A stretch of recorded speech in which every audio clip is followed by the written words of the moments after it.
Alright, cool, we're live. We're back at it with some more Final Fantasy 14. Almost forgot to go to Cactar before hiding somewhere in the world. Somewhere in the world. Spooky.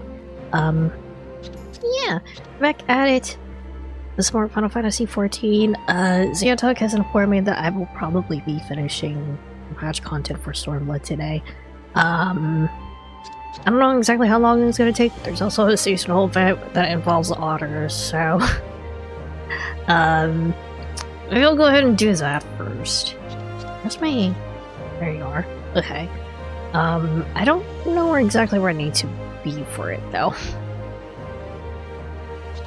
It's like a golden saucer thing. Okay. I'm pretty sure, so... Straight north of the ether, right? Okay. Good to know.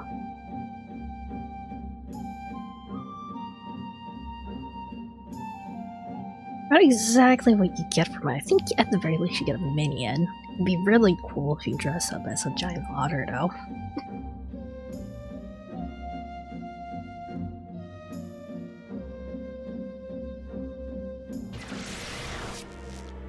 Alright. Also, let me not be a craftsman right now. Let me get a black mage. A dressed up otter, you say? Oh no. Oh no.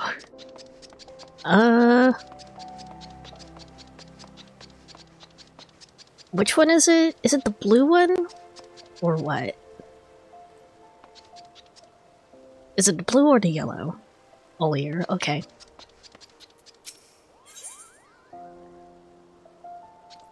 Senior Otter Minion, Senior Otter Pack. Handcrafted for aspiring globetrotters. Used to acquire a Senior Otter Pack.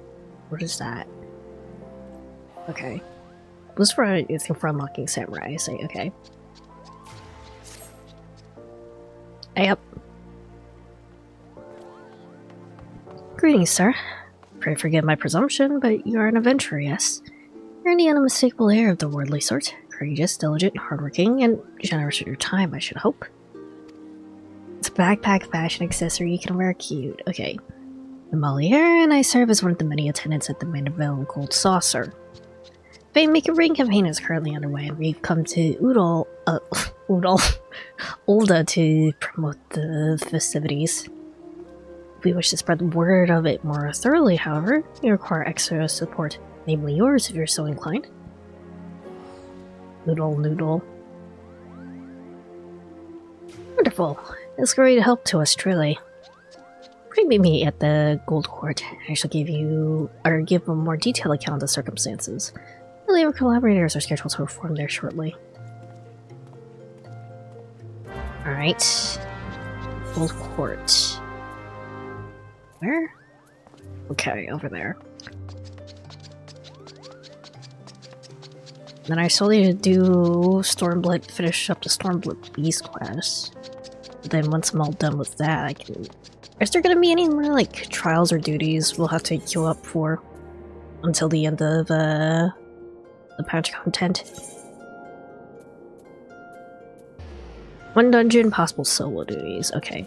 If there's still stuff that I can actually, that I have to, like, you know, queue up for, then I'll wait until I'm waiting for duties to pop to do the Beast Quest.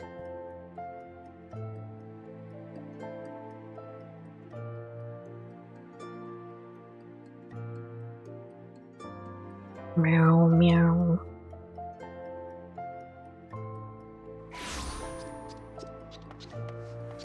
We'll throw grenades at... I'm going the wrong way. Throw grenades at Mazzetia another time. There he is.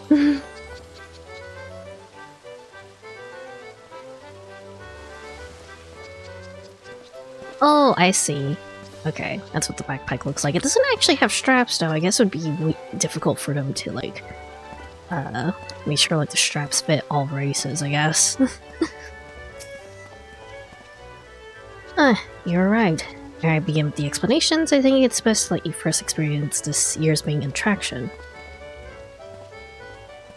And talk. People of Ulda, let me near your ears. Allow me to present my dear friends, come all the way from the Far East. These are Globetrotter Otters. these year's ambassadors to the Golden Saucer. You join us for the for the ongoing Mickey Rain campaign, where merriment abounds and dreams are made manifest with mounds of MTP. Whether you wish to play the race chocobos, or try your hand at mahjong, there's fun for one and all at the Manderville Golden Saucer.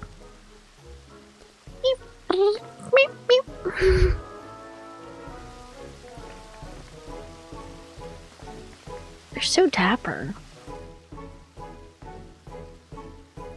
Globetrotter otters, she said.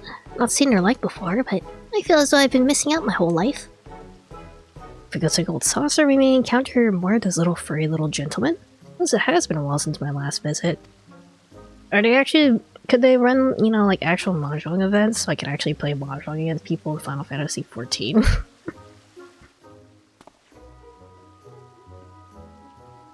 The area performer there is Mistress Ajisai. She and her otter companions hail from the far eastern nation of Nangsha. No? Okay. Right. I've told Lord Manderville her people a great debt.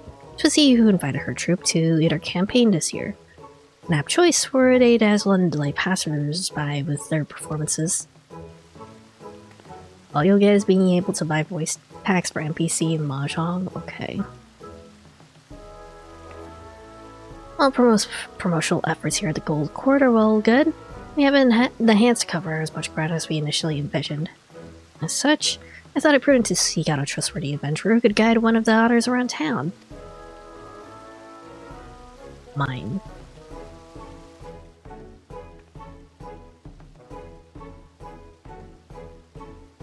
There are currently 4 otter minions, and how else are they dressed?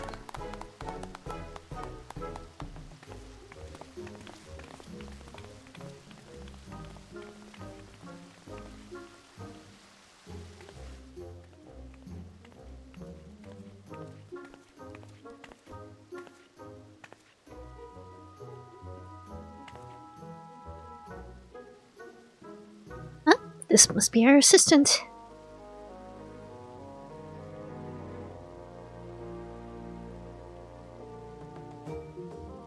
We're most delighted to meet you. I'm Ajisai, and here's my friend Usosuke. Usosuke. One has a white hat, I think a straw hat, like green. And there's a fisherman and then posh one. It's in his grand, Usosuke. As I hear is taking you to roam the city. Otter, a broader otter, posher otter, now senior otter.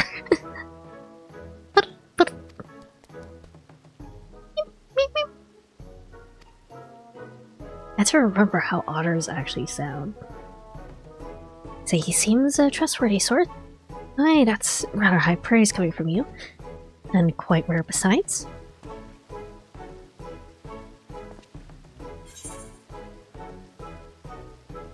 Say that again, I was distracted by her adorable otter. Distraction. I can scarcely blame you. Her little eyes, her precious wifely tails, her damp fuzzy heads. Oh, it's so wondrous. You see, for generations, my home village has lived in harmony with otters. Having spent my entire life with them, I'm well accustomed to their speech and mannerisms. Right, Mistress Ajisai is an avid conversationist who's dedicated her life to protecting the otters and their habitats. A portion of the proceeds from this year's campaign will go towards Nanshin otter preservation efforts. That they will. It is precisely why I wish to bring as many patrons as possible to the saucer. Their support and yours may save countless otters, so your cooperation will be most appreciated.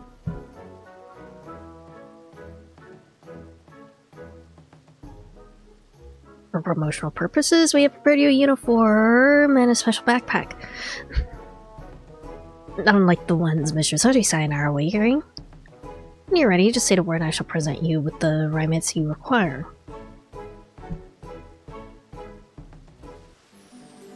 Alright.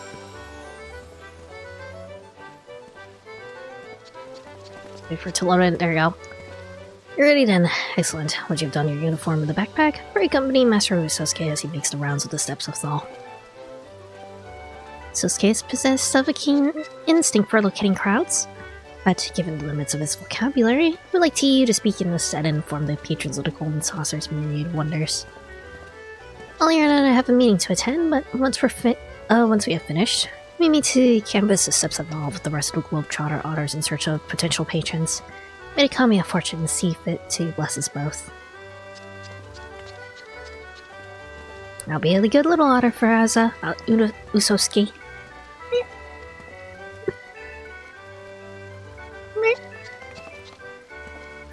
You keep a sharp eye on Master Usoski, my friend.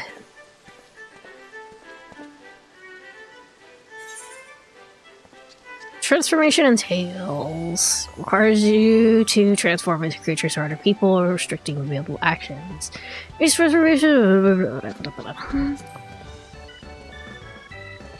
Using transfiguration status. Return to your original form. Blah blah blah blah.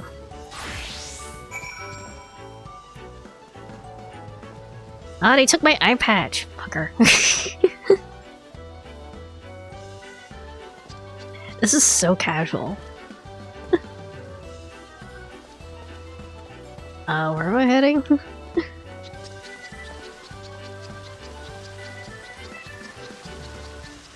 All the way over here. Oh, we're doing this on my alt. He's supposed to have glasses and he took away his glasses. Can't see without his glasses.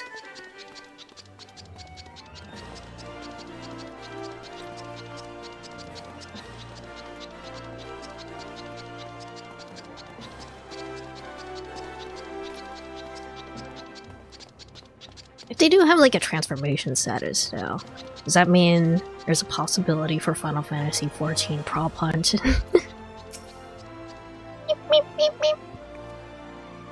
Oh, Mother, look! Isn't he sweet? I think he's trying to tell us something.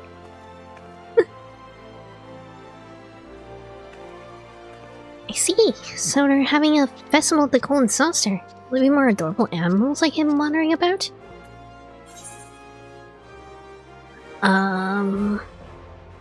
Plenty of chocobos to meet at the racetrack.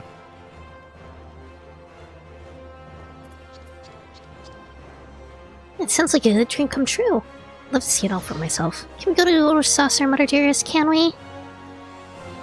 Well, I'll need to consult your father about it. He did recently bring up the subject of taking more family outings though, so I doubt he'll refuse.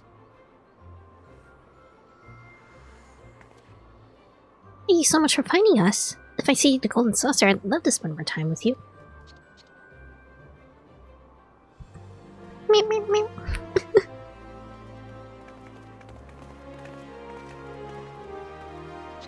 Meow, meow, meow.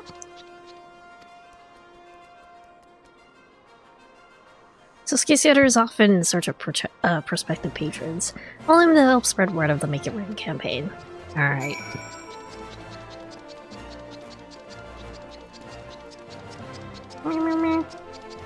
Heidi me, how we doing?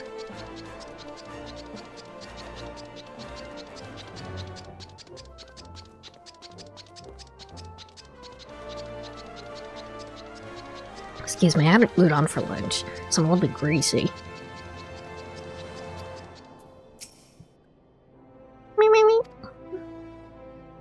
Why, I've not seen a classier creature in all my days. Have you some business with us? See, you're greasy every week, though. It's because I always start stream after I've eaten lunch, so I'm always so greasy. The Make It Rain campaign. Our Gobbert always did have a passion for dressing his mascots in dignified raiments. And I see you're dressed in some striking accoutrements as well.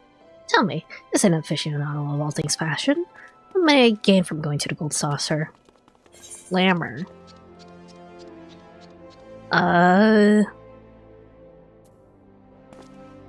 You'll love the Masked Rose's fashion report.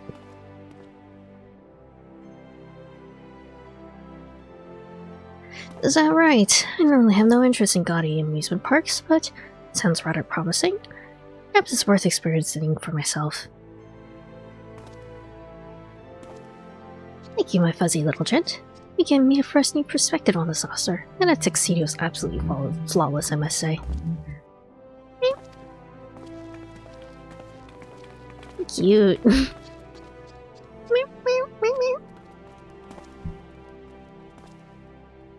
Sets off once more in the search of potential patrons. Follow him to his next destination. Okay.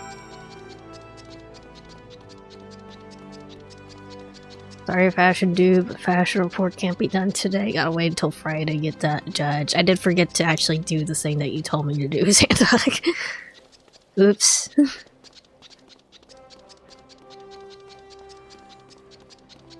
I got very busy with preparing for charity stuff, so...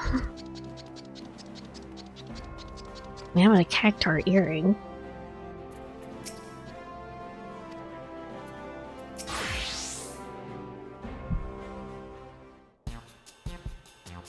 This month, right? Yeah, it's gonna be pretty soon.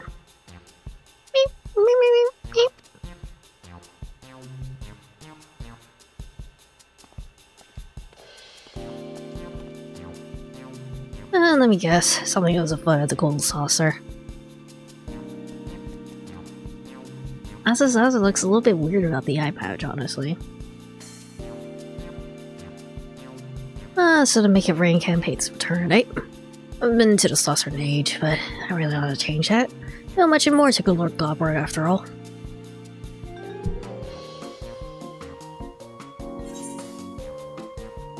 You know Godward Manderville personally?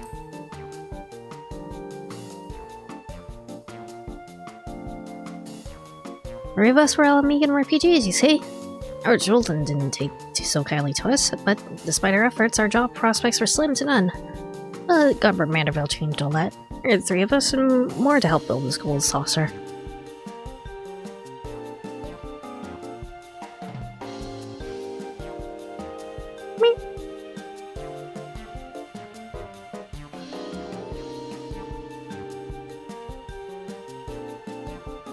Don't suppose your companion succeeded was based on Senior Sabotenders, was it?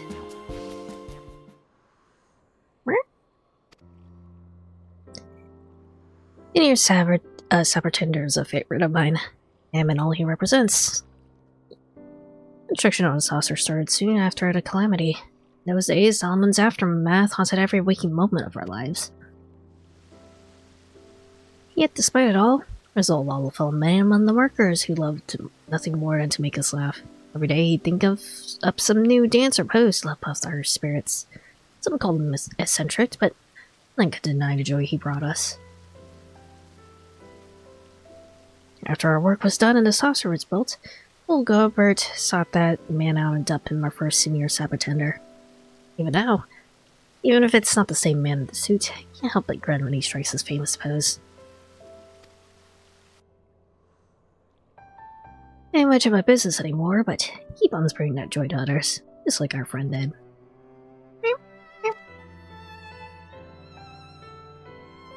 Any road, didn't mean to talk your ear off. You get back to it, and don't you worry, we'll find time to visit the saucer.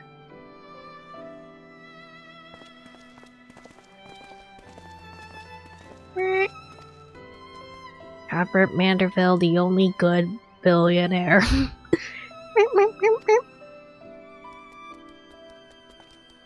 As rounds complete, Silsuke strolls off in the direction of the Gold Court. We best reconvene with him and report to Ajisai.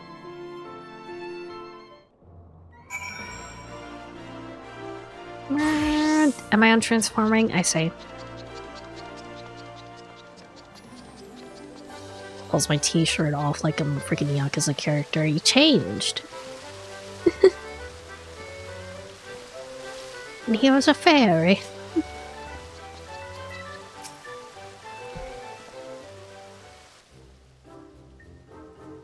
Welcome back. I must extend my thanks to you once again for accompanying dear Sosuke. You wanted to thank us at... Something troubling you, Sosuke?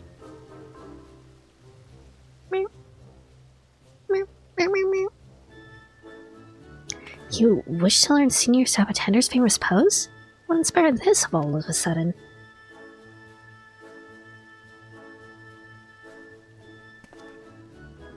It not occur during your rounds.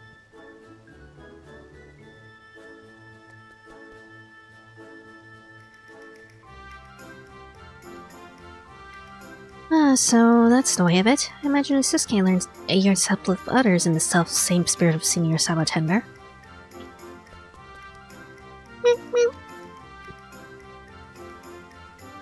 I will desire that, and one that can be feasibly arranged.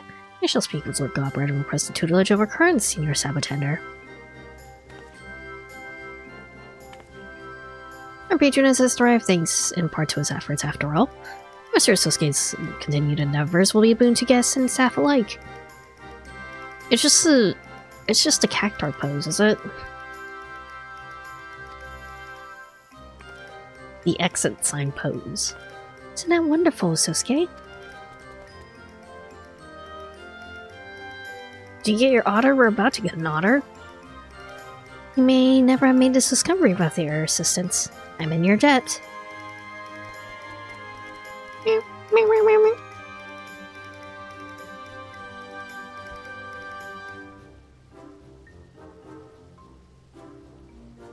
Well then, I believe it's high time we made our way to the Gold Saucer. Hold on, my cat wants in the room.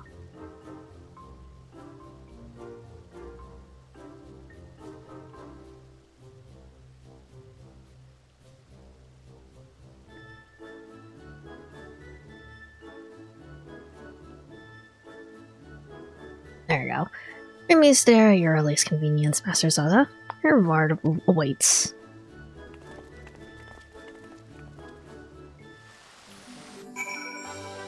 Are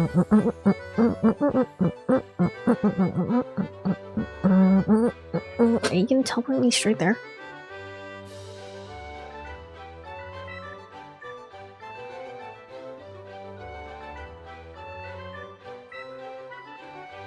I think they are. I know. We got in here and immediately started causing chaos.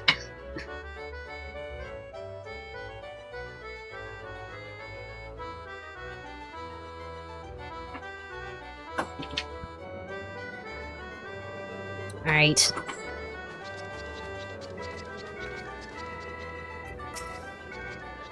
There we are. Let me express my thanks again for spending time with Master Sasuke. He and his fellow Globetrotter otters took to their opposing lessons most diligently. How do your wings keep changing? I guess it's just different poses. But like wings, like... Are they like an accessory you can put on? Like a backpack? Different fashion accessories, I see. Okay, I see, okay. Our current Senior Sabotender is quite impressed with the results, as I'm sure our clientele will be. What's more, I'm pleased to report that this year's promotional campaign is proving incredibly profitable. Pays to take the golden saucer directly to Ulda, so to speak, and you're an invaluable asset to our success. In recognition of these efforts, Lord Godbert has expressed interest in personally presenting you with your reward. Allow me to take you to him. Okay. He's just gonna flex on me. Flex on me, and then I get the backpack.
Hey up.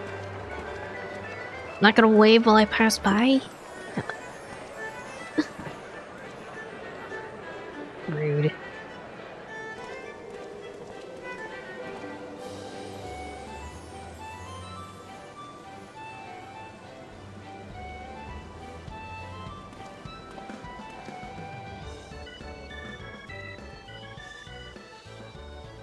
Welcome, my friend, to the Gold Saucer.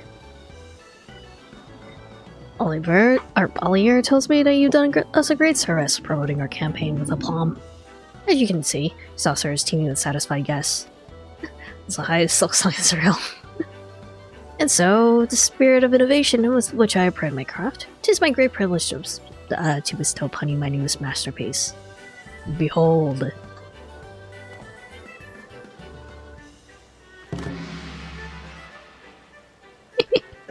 He birthed that otter.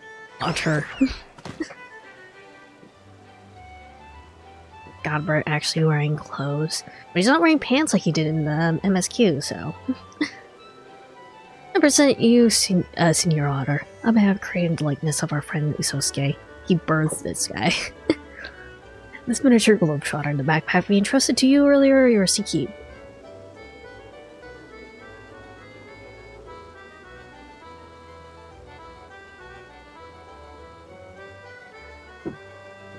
As Oliver may have mentioned, I pledge to invest a percentage of our profits into water preservation efforts, and we're off to a most heartening start.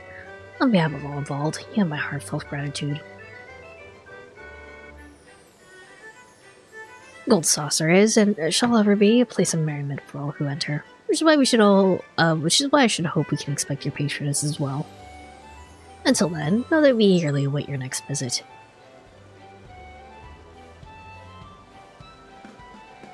Hehe.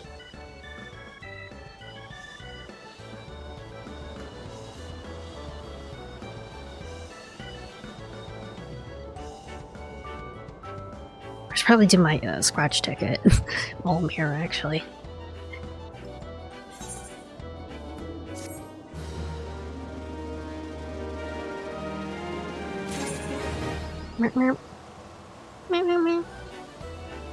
Golden Globetrotter.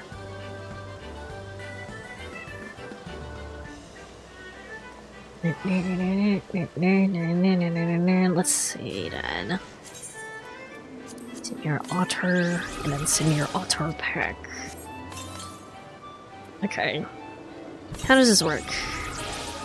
How do I put on the backpack? That's face wear. Is it some other? Oh, fashion accessories.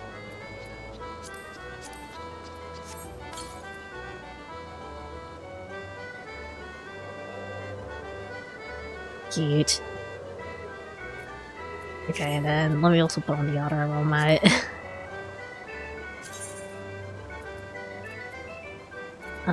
There you are.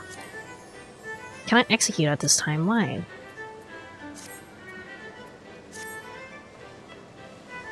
Okay, do I not have a... Eh? If you have a fashion accessory out, you can't have a minion out. Aww. I'll keep the backpack on then. Backpack is cute. Alright, I'll do my scratch tickets real quick. What's Zantok doing? Zantok's just here. Okay, I'll do my scratch tickets and we'll do main story quest.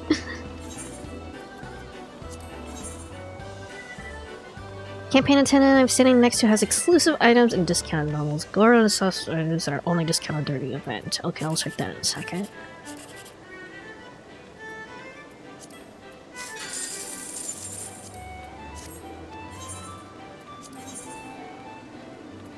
I do have quite a lot of points, but I could have more. As it tends to be.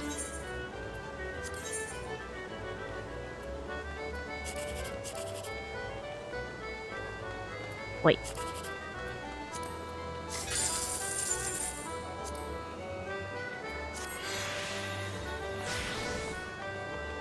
Tenants. Seasonal event prizes. Let's see. Heartless. Chrome stuff. Naked.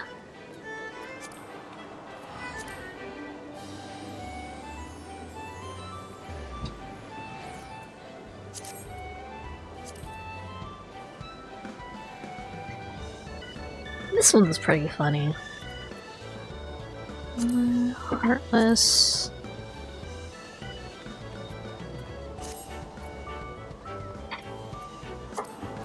Right. Gear. Gambler stuff, the bunny outfits. Chinese goggles.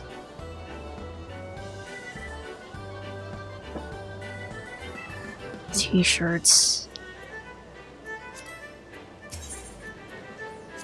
Then other recurring campaign advertisements. Okay. Senorita Sabertender.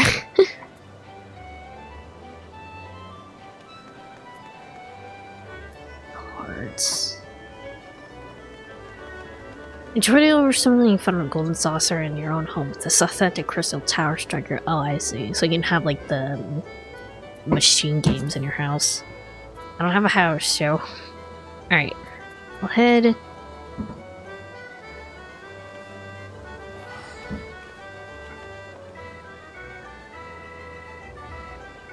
Wait, if I have an access. Okay. Okay, I'll head to the Dublin Enclave. Senorita Saboteur can only be bought during the event. Okay, good to know.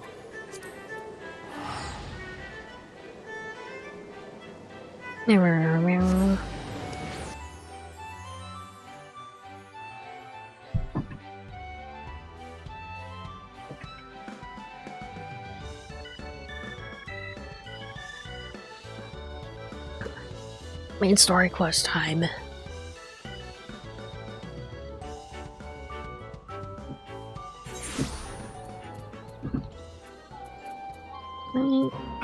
Let's do that. There you go.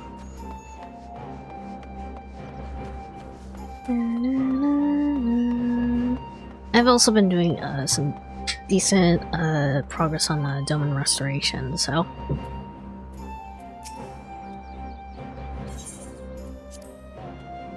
Good money.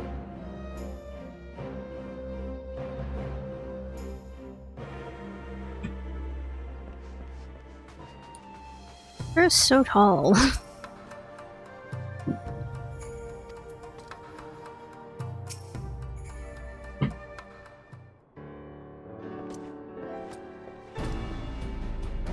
Judging by your triumphant expressions, I take it all went well in the Asm step. Indeed, we've secured a suitable source of energy from the barrier. Magnized pride. Good. Hunter and I have commissioned Garland Ironworks to ensure the fuel generators function as they should. The team of engineers stand ready to set out for the burn at a moment's notice. You need only say the word. Thank you for engaging their services on our behalf. The minutiae of the arrangement you may leave to me. Which leaves the small matter of our alliance. So, Yugiri and Hunkro, I'll fare you with our neighbors. My lord, all the factions we approach are in agreement that the Empire poses a threat, and many responded positively to talk of an alliance. From Hingashi and Suisato, however, we received outright rejections. The former will not break its treaty with the Empire, and the latter will not involve itself in conflict. It was as we expected then. Well, there's not to be done about it. We must focus on the rest. To each of the nations that were amenable to an alliance, I will personally send a missive. Once I have attended to that, I believe we have done everything we can to fortify Doma's defenses. For the time being, at least. All of which means I may leave for the meeting in Alamigo with a lighter heart. Giri, Hakuro, you would be so kind as to hold the fort in my absence.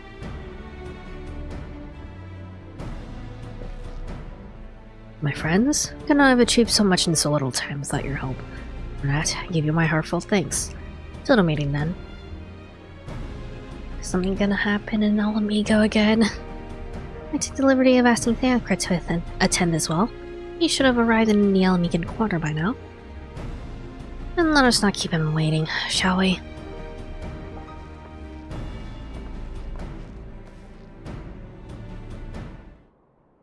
Alright.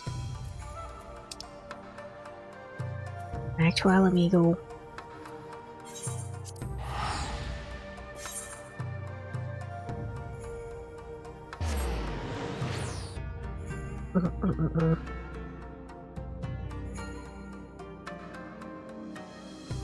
So sleepy. It's already noon, Xanta. You can't go to sleep.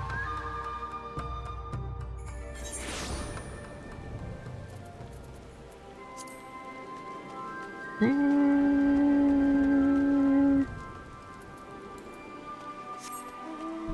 don't remember how to freaking navigate this area. Or just fly over all the walls, I guess.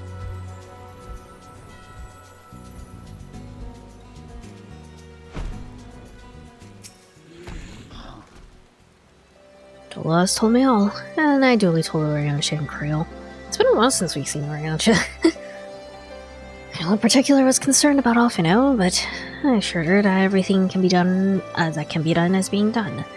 She agreed to continue with her own tasks for the time being on the condition that I contact her the moment there is any development.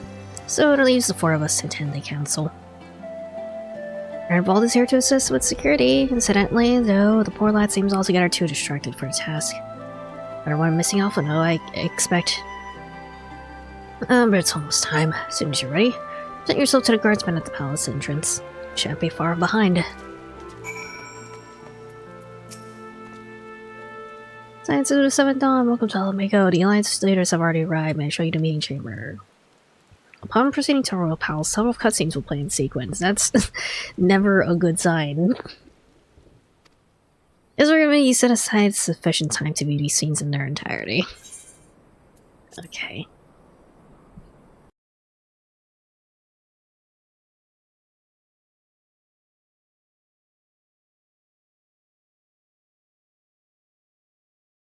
What fucked up shit is about to happen? Unless we're just gonna have a big dinner with each other. Mistress Lys, Commander Aldin, it gives me great pleasure to formally welcome the city-state of Alamigo to the Eorzean Alliance. The pleasure is ours, Your Grace. I know I speak for all Alamegans when I say that we are glad of this chance to stand with our comrades of the Alliance. Is Pippin also here? And we for our part are glad indeed to be able to welcome friends both old and new.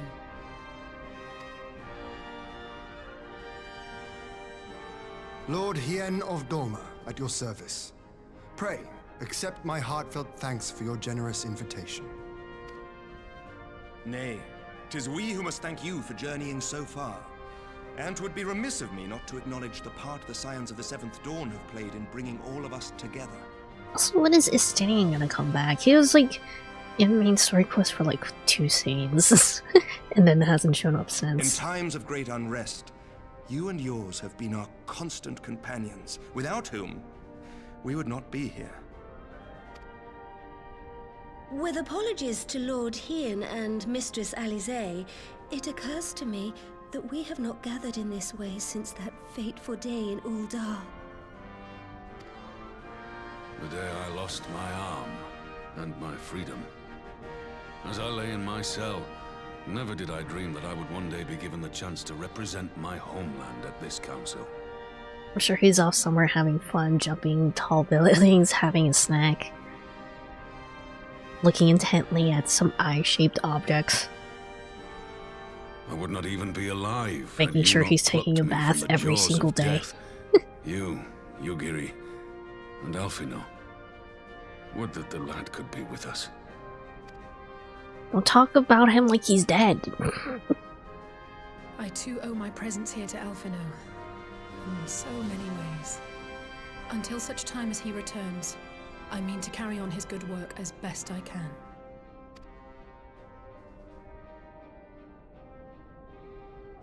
Come, friends. Let us leave the past in the past and turn our eyes to the future. My Lord Hien, pray, tell us how things stand in the East.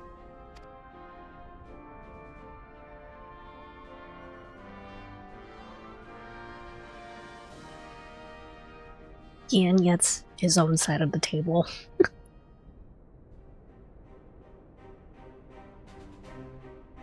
Having heard the rumors of dissent in Garlemald, I dared to dream of a peaceable solution.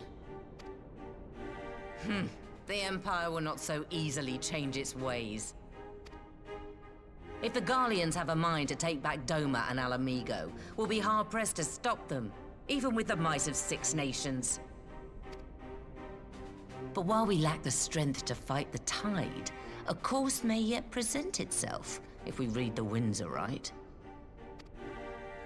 The winds suggest but one course to me. One which leads from the sea unto the river and thence to the source of all our woes.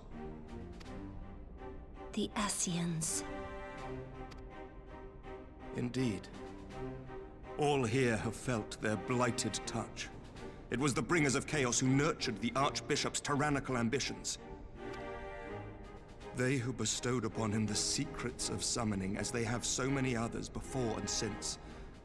And while they remain, we shall know no peace. Our objective is clear. The question is how to achieve it. That our enemy parades about in Xenos' skin poses problems in itself, but ere we get to them, how are we to infiltrate the Empire and get close enough to strike? We're gonna need a lot of white artesites.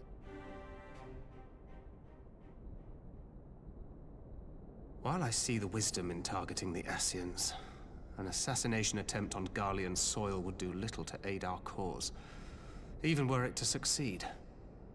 It's time we used our enemy's preferred tactic: subterfuge. You have an idea?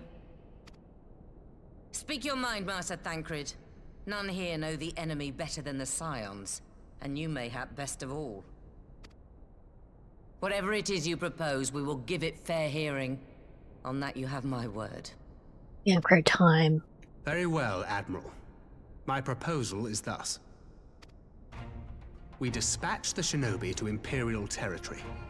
There, they sow the rumor that the Crown Prince perished in the battle for Alamigo, and that the man parading around is in fact a corpse inhabited by a servant of darkness.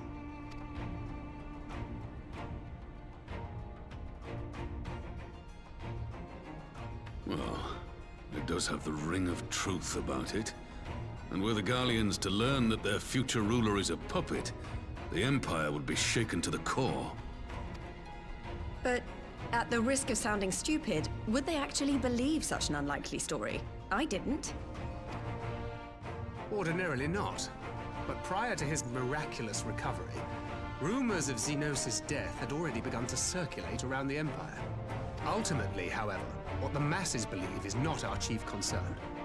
Our true objective is to create an opening for rival factions within Garlemald to exploit. There was still that one weird Allison guy that had Xenos' sword, though. I'm pretty sure it was Xenos' sword. Because it was weird. I thought it was weird that an Almegan guy had like a katana. Just as a war of succession erupted in the wake of Emperor Solus's death. A war which raged until but recently, plunging the Imperial House into disarray as nephew and uncle grappled for the throne. It is no coincidence that one of Varus's first acts as Emperor was to name Xenos heir apparent, family feuds being so tiresome when armies are involved. Not all welcomed his choice of successor, however. There is no shortage of individuals who aspire to the throne, who would jump at any chance to seize power. The news that Xenos is not only dead, but a puppet to diabolical forces would be too enticing to ignore. The Empire would not be quick to recover from a second war of succession. I am no stranger to infiltrating Imperial territory. With a team of operatives gathered from among the Alliance's finest, the plan should have a reasonable chance of success. Doma already has shinobi in place throughout the provinces. We stand ready to act, and act we must. What say you all?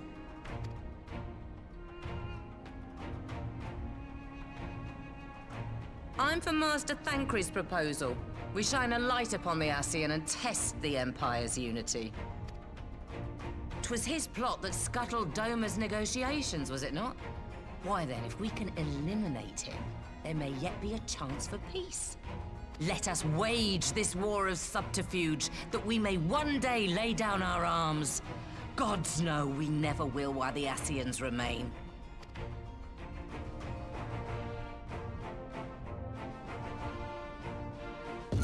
Oh, what the heck? Scary, scary. That way. Sorrow. Is this Echo? Or no, this is very different from the Echo.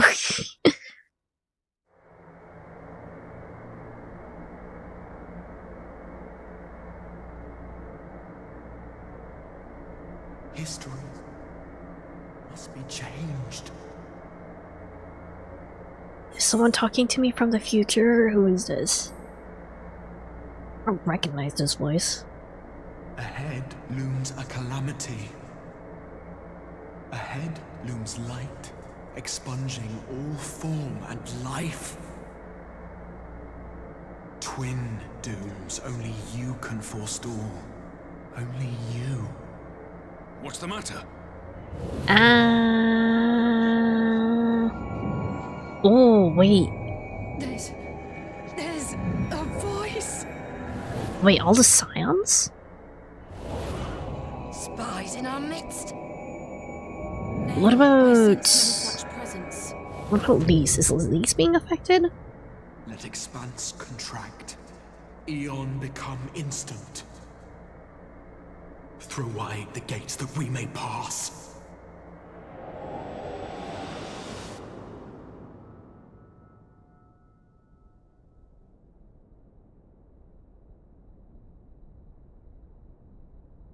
Lise is not affected. What about Nanabo? Is it over? Thancred? Nope. Master Thancred!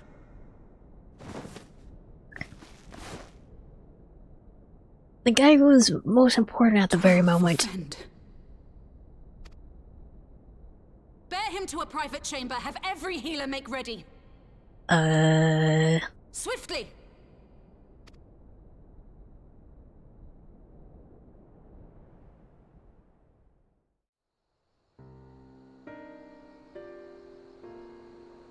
Swing with all the Scions then. Master Thancred remains in slumber. Though his vital signs appear stable, he's unresponsive. Except for Lise.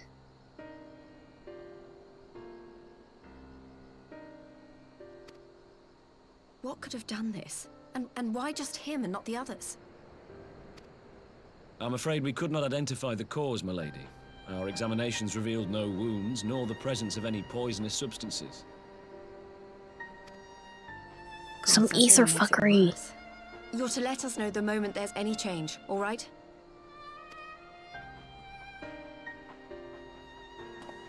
Maybe check on like Orianja and Creole. Thank you for coming.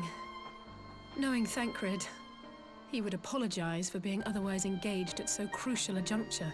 He ate bad fish? Oh man, he ate the stinky fish.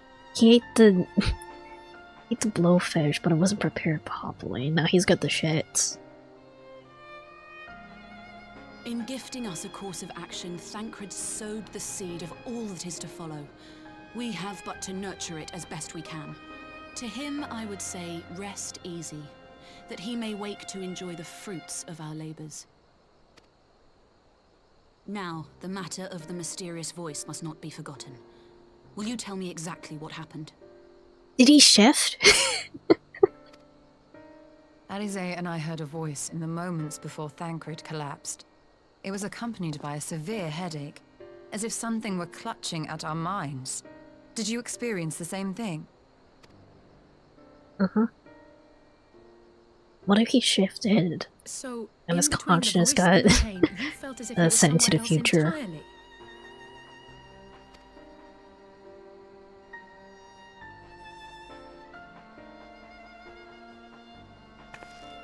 Your testimony confirms my suspicion.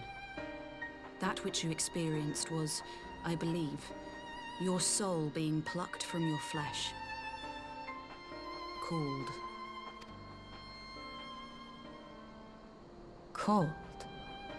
I mean, can Ishtola see anything weird with her ether sight, maybe? I don't know. I myself examined Thancred. Reach out as I may, I could not sense in him the spark of life that is his soul.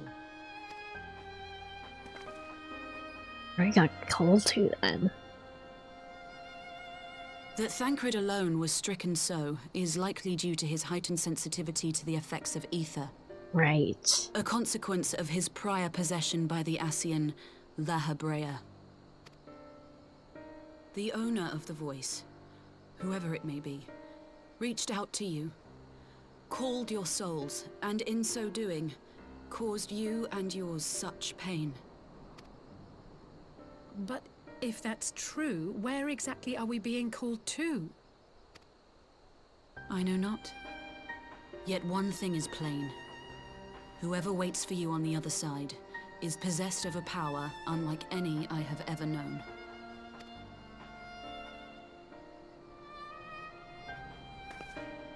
Forgive us, Lys, but may we leave Thancred in your care for a time? As if you had to ask. I may not be a scion anymore, but I'm no less a friend. Don't worry. I'll see to it that Thancred's well looked after. Just focus on solving this mystery, all right? Thank you, Lys. As the Elder Seedseer says, 'tis no ordinary individual we are dealing with. Nor can we discount the possibility of Ascian involvement. Whoever or whatever is behind this, the sooner we find out, the better.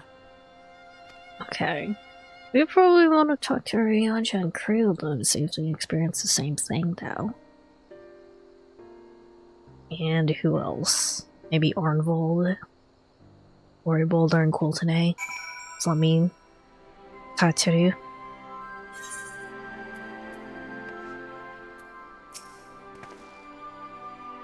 Just tried to call Arianja on his link probe. He didn't respond, but I dare to hope he possesses some knowledge we do not. Arianja, something happened during the meeting. Thancred's collapse. A disembodied voice suddenly started... What? But that's... We should talk about this in person. Alright, we'll meet you there. That was Arianja. He heard the voice too. Yeah, okay. Thanalan. Huh. So we alone were afflicted at the meeting. I had my suspicions, but the voice we also spoke to is Arianja. There'd be little doubt, Scions were targeted specifically. By whom and to what end is the question? One to which we must find an answer with all possible haste. Endure.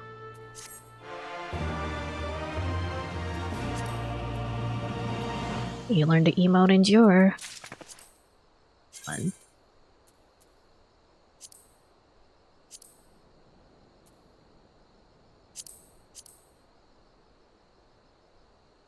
Oh, it's just a slightly angry face. It's not actual action.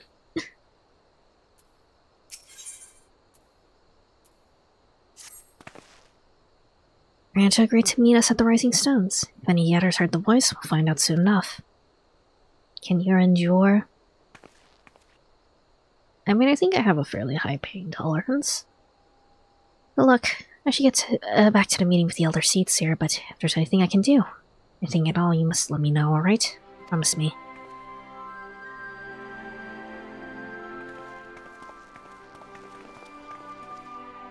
Right, let's be on our way.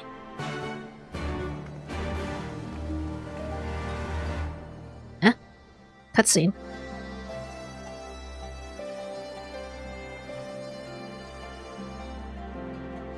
This is the end of 4.4. Or you're just teleporting me straight to the Rising Stones.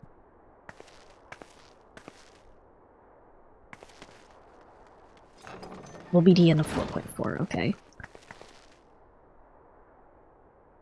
Urianger! Gods, it's good to see you. When are you gonna get, like, Would that a new our outfit, meeting were dude? under happier circumstances. I judged the voice sufficient cause for concern even before you sent word of its effect on our comrade. You heard it too, then? I need some new digs. And all but certainly at the selfsame instant.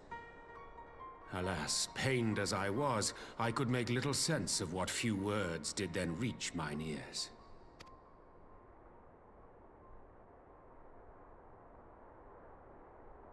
Who do you think is responsible?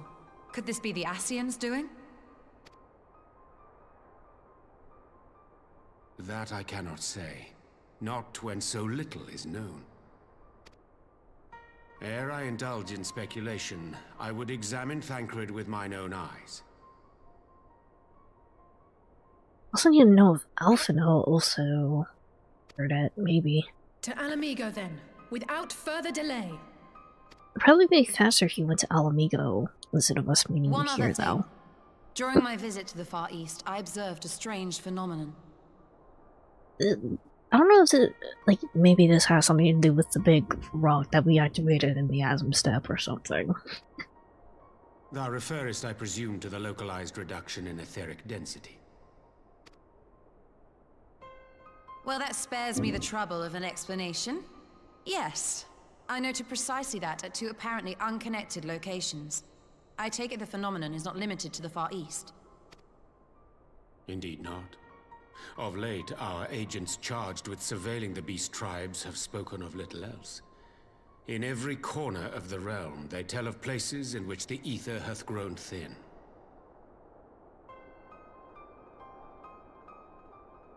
Is there, like, a really, really big prime hole that we don't know about? Like, Alexander size? Naturally, my suspicions first turned to primal activity, but the areas thus affected betray no evidence of summoning. I must confess to being quite perplexed. If the same phenomenon is being observed in multiple locations on opposite sides of the world, we may safely discount regional factors. Needless to say, this warrants further investigation. Something in space? The Indeed, moon? I shall make it my task to. Okay, yep, it's happening again. Wait. The voice.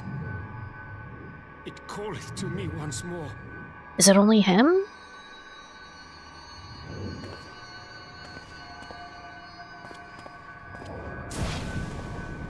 Okay, yeah, it looks like it's only Arianja. Oh wait, nope, never mind. I hear it too. Yep, okay. Only you. Only you. No! Is anyone else freaking out here in the Rising Stones? Throw wide the gates.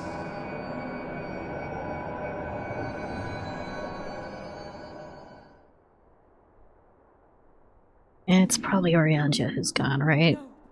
No, this can't be happening! Oh shit, it's both of them, okay. Y'shtola! Urianger! Open your eyes! The two people who know the most shit about this shit. Open your eyes, I beg you! Say something! Anything! Not again. Please, not again.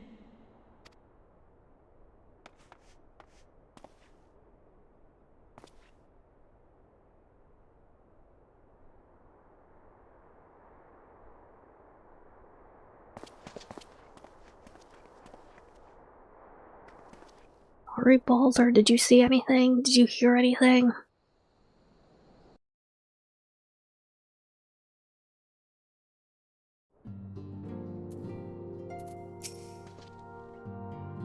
It's unprecedented predicament for a science, but we must remain strong. Least of us, most of all. I wonder what could be happening. We're all being shifted to somewhere. I don't know what's happening. Forgive me, that was an unseemly display. Happened before your very eyes, my lady, and here would have behaved any differently. You have borne the two of them to a private chamber. And tell me, is it true that Master Thancred languishes in the like state in Alamigo? I am afraid so.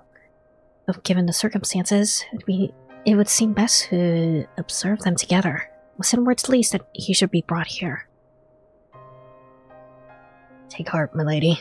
The world is full of scholars and knowledgeable folk of every persuasion. Someone out there is bound to know what ails our comrades, and how it may be cured. Thus we will rouse them, no matter what. Thank you, Hoary Boulder. My favorite. That we will, Hoary. That we will. But first things first, our comrades will have questions. Yes, that you explain the situation to them. I must attend to a private matter. All I say is going through it. Oh, I promised I'd visit someone in Limsa Laminsa. He's been waiting at Maelstrom Command for a while now. You know, you should come along too. I think he'd be glad to see you. Ooh.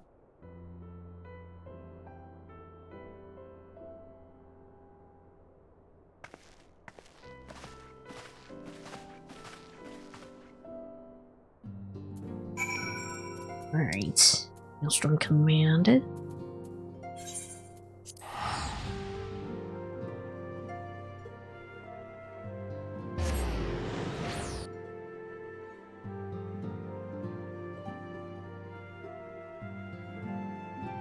Limsa is gonna make my computer lag again. I feel it.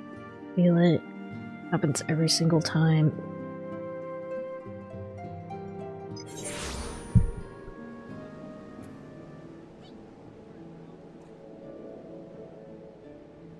Just slowly float away from the aetheryte until things load in properly.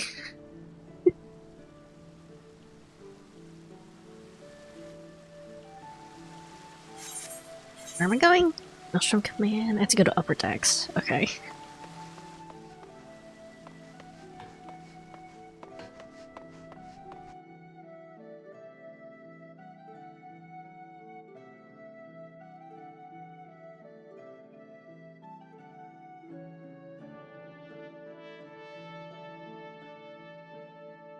Just hovering menacingly on my way to Maelstrom Command.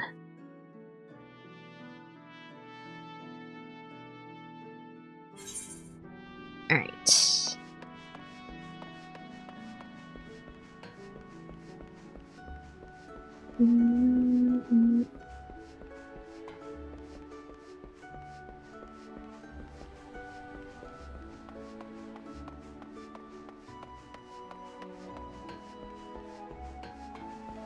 More balloons for the Make It Rain campaign, I suppose.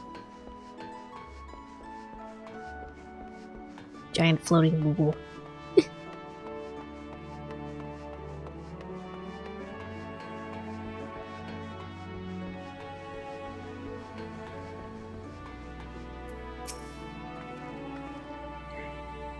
Oh, as you probably guess, it's Gabu we've come to see.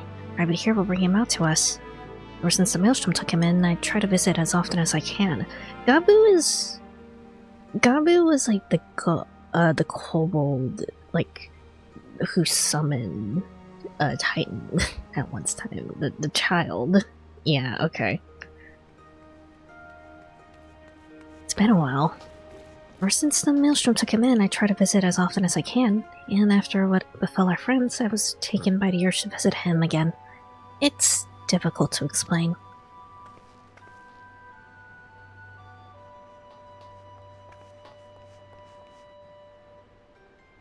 That's a baby. I hope he's doing okay.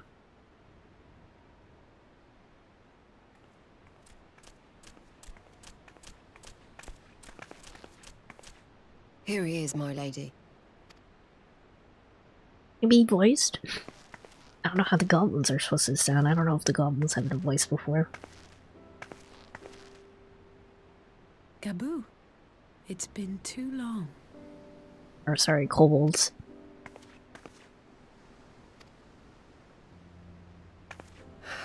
I'm afraid there's been no change. If he can see or hear us, he has given no sign. I see. You're still fighting. I'm proud of you. Aw.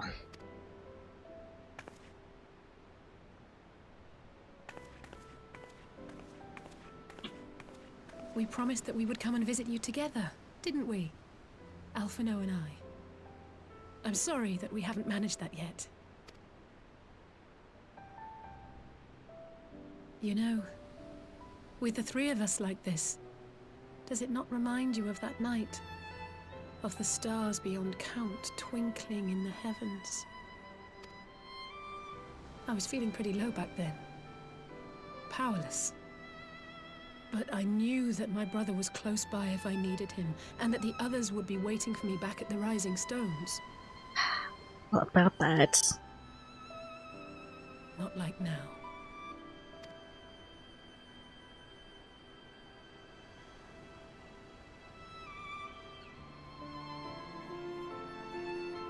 I've seen my share of trouble since coming to Eorzea.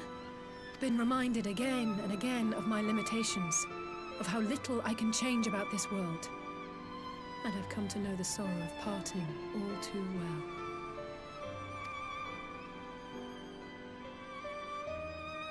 But to have the people I hold dear struck down before my eyes, and be powerless to help them, that I cannot bear.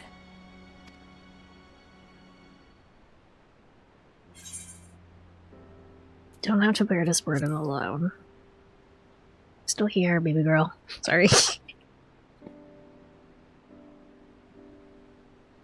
No, I don't. You're right. It's pure arrogance to imagine I can solve everything by myself. You'd think I'd have learned that by now. Thank you. I don't know what I'd do without you. What if this is like the start of Alice's villain arc? Wouldn't that be crazy?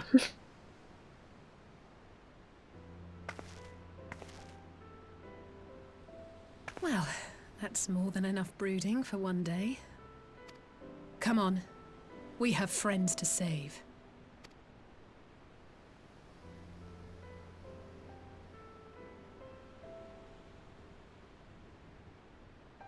Baby.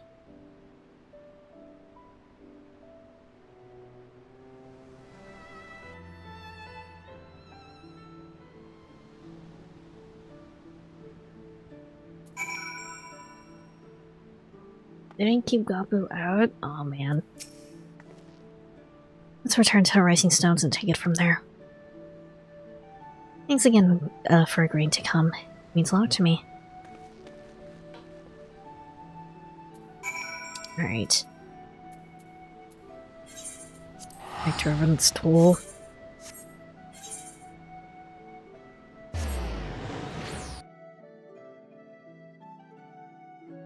What if everyone's getting spirited away to a future where Alice is the villain, specifically because they got spirited away in this one moment? That'd be crazy.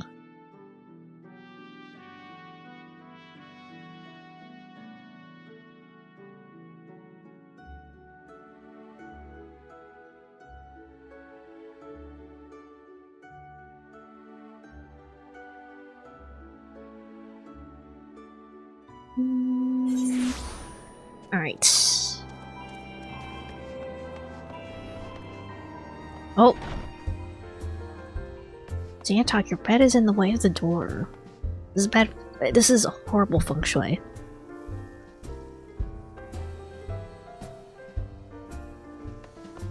Told you I was sleepy. No, wake up.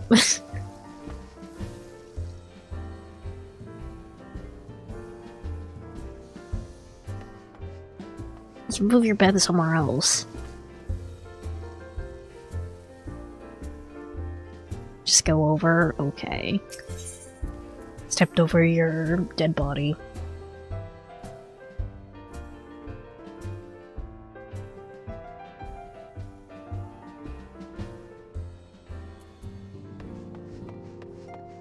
Alright. How's Horrible and Cold today? Hands who can still perform our duty must take up the burden of our comrades who cannot. continue watch over the beast tribes, and do whatever else we may be required of us. I believe in you, B-Team. To my age, I have a few scholarly acquaintances of my own. I will reach out to them for their insights. May not be much, but it is my own little way of aiding Mistress, I say.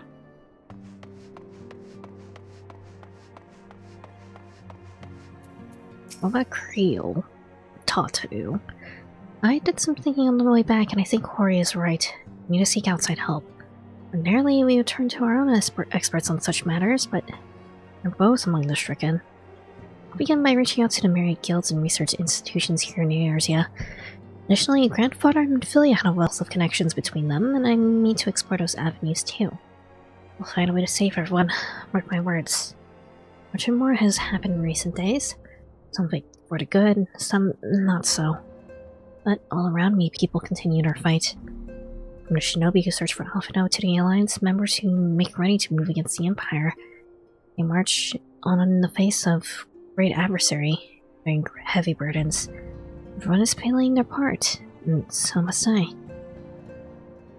Yeah, Alice is kind of in charge now, just going off of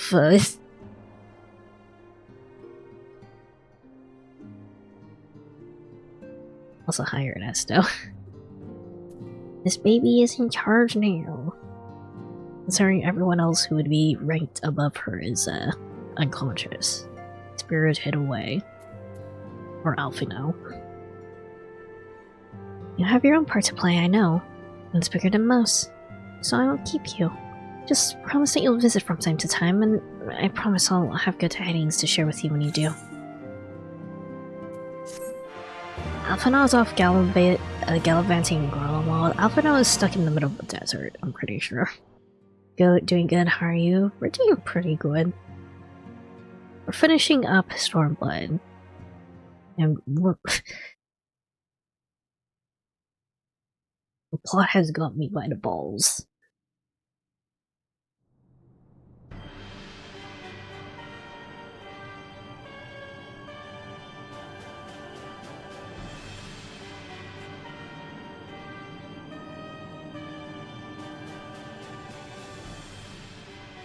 The Populares no longer present an obstacle. Now is the time to bring the Empire's might to bear. A word from your Radiance is all it takes. But one word, and the Imperial army will fall upon Alamigo as a pack of bloodthirsty wolves and tear that feeble nation apart.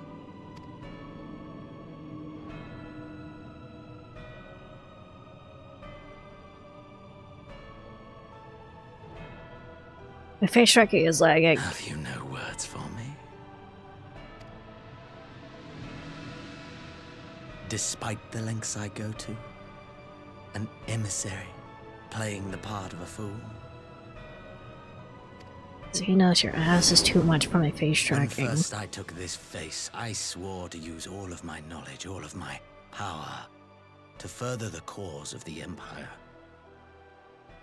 My deeds stand testament to my commitment.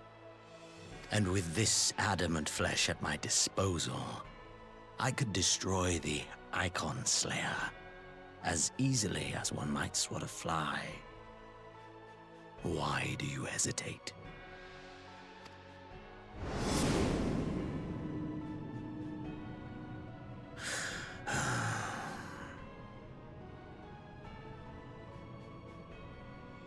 Our enemy is resourceful. Though victory is certain now, it will not remain so indefinitely. Deliberate if you must, but be quick about it. We'll speak again when you have unburdened yourself of doubt. Until then, I take my leave, Father.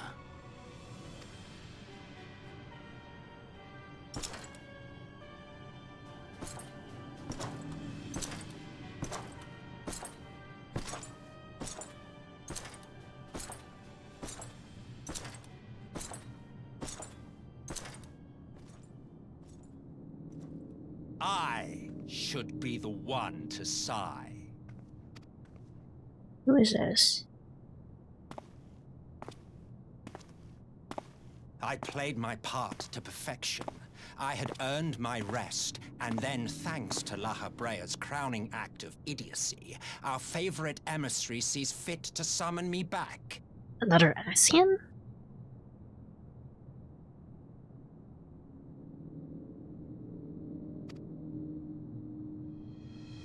Elidibus was ever a warrior.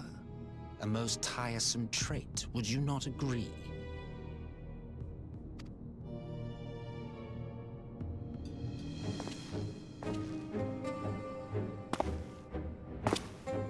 What? Have you no words for me either? No matter. I've long grown weary of this mummery. I do have a feeling this guy's a drama queen. Now, my dearest grandson, let me remind you of your place in the simplest of terms.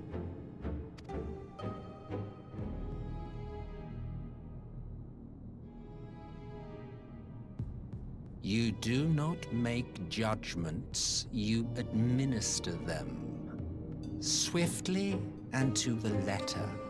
Naught else is your concern.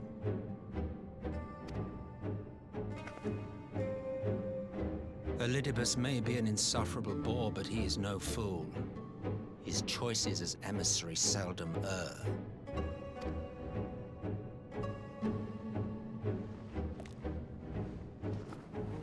If aught threatens the balance twixt light and dark, it falls to you to remove it.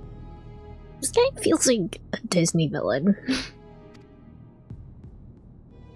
Be it by your own hands or by your armies, you have ample means at your disposal.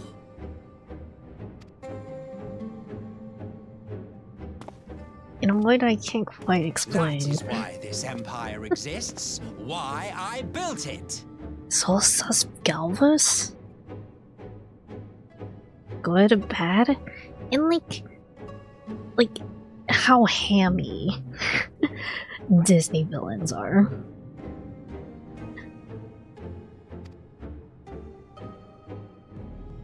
Oh dear, have I touched a nerve? You always were an easy one to read. I pity you, I do. As they say, ignorance is bliss. And I know how much happier you would be not knowing the things you know. So is this like an Asian controlling Solstice's body? Solstice's empire died during AR and created a succession vacuum. I see. The founding father was an Asian, and he created the empire solely for the purpose of sowing the seeds of chaos. Actually, no, I'm realizing what this guy reminds me of. Freaking, what's it called? One where it's like they have like Disney characters, but they make them all, pretty boys. Is it like Twisted Wonderland or something? Something like that.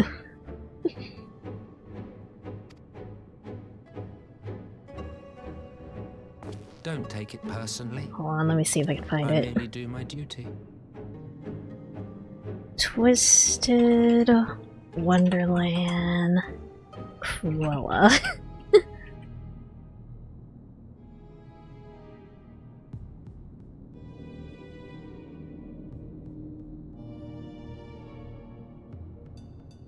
Let me make sure I get official art. I don't want to okay. Post it in the Discord under gamers.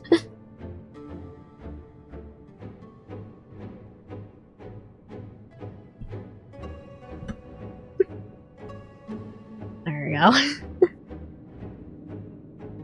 Overdo it on the bulges, and I've never played it myself. I'm pretty sure it's not a BL or anything.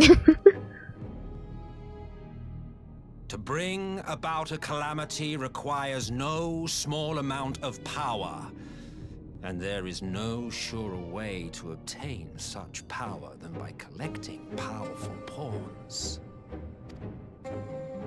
To that end, I have labored long and hard, and I must say I am quite pleased with my handiwork, paltry though it seems in comparison to Alec. So what, did he just like sort of fake his death for the sole purpose to cause chaos, maybe? Maybe. Just fucking shoot him? If he's an Asian, then he's not gonna stay down. You fiends are overfond of your own voices.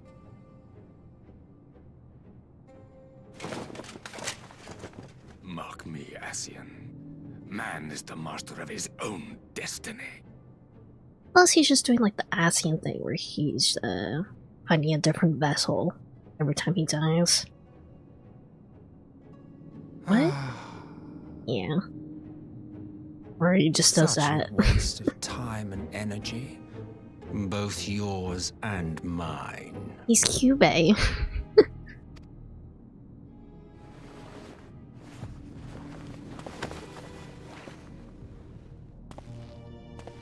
Lest you forget, you are Emperor now. If you wish to spout drivel about man's destiny, save it for the masses. It will serve to give them a sense of purpose, and you, pliant pieces for the game.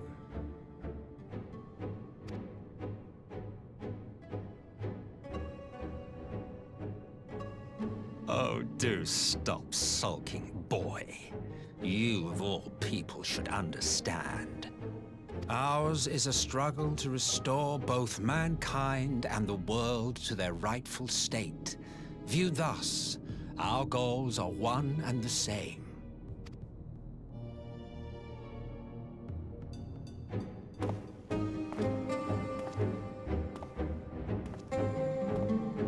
Does that mean Varys is actually a good guy? Or what?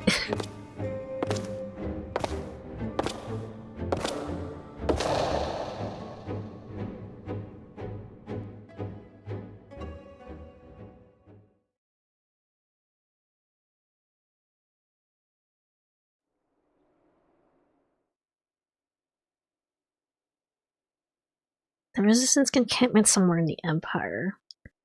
Clarify things, Solus was the Asian the whole time. Oh, I'm back to Alpha now.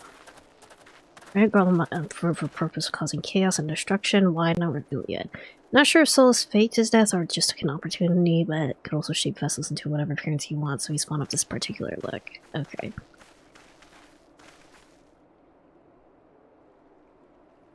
Has he been hearing the voice? What in the world? Oh. Shh.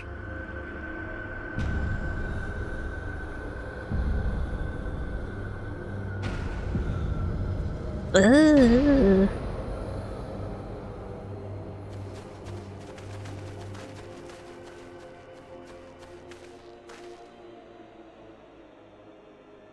Dad. Well, Dad, I see no wounds or any evidence of battle.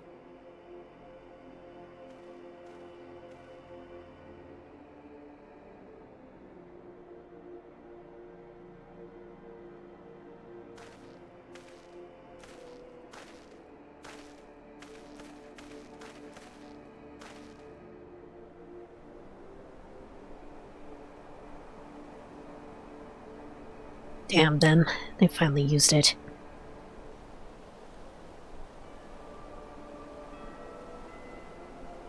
The Empire developed an alchemical weapon in Albania. Gas. Black Rose, it was called. To breathe is to breathe your at last. Oof. And that did this? Not the project abandoned, as well fruit destroyed. Not else could have wrought such an atrocity. Oh great, war crimes.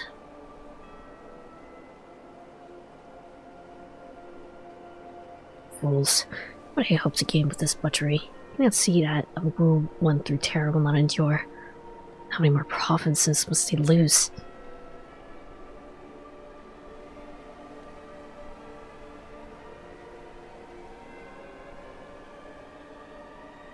Nay, wait. This is not the work of men, but monsters. The Asians. Cannot be a coincidence that their trail led us here. Their objective was never to rule, but to sow strife and discord. Why? Such a crime doesn't bear the mark of the bringers of chaos. Black Rose cannot be allowed to kill again. Let's find the Asians and put an end to their plot.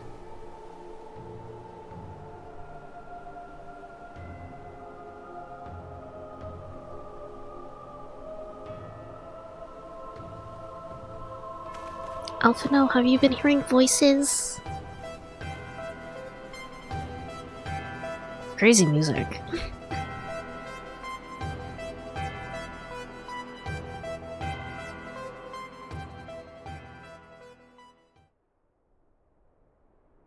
Interesting choice with the synth. Okay. Still searching. Alissa is at her wit's end.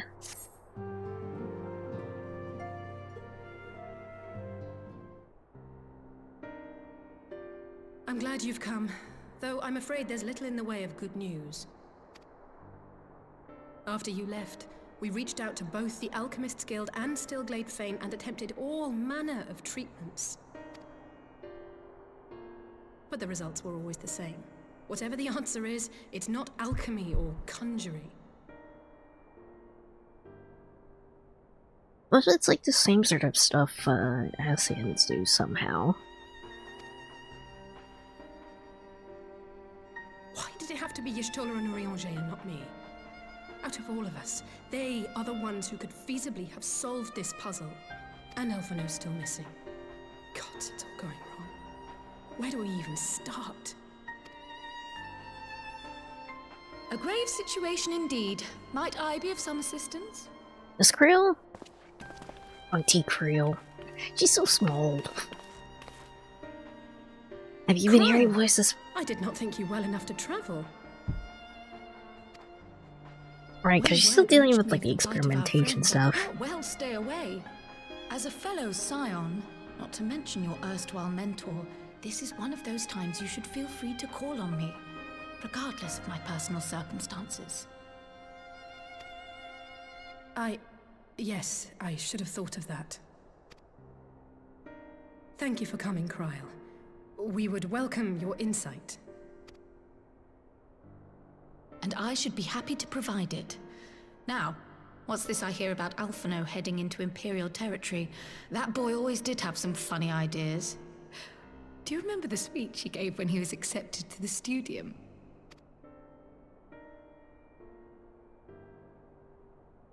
My life's goal is naught less than the salvation of this star.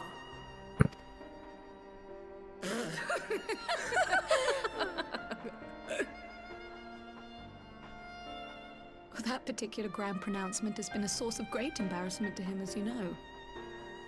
But the fact of the matter is, he meant every word and has lived his life accordingly.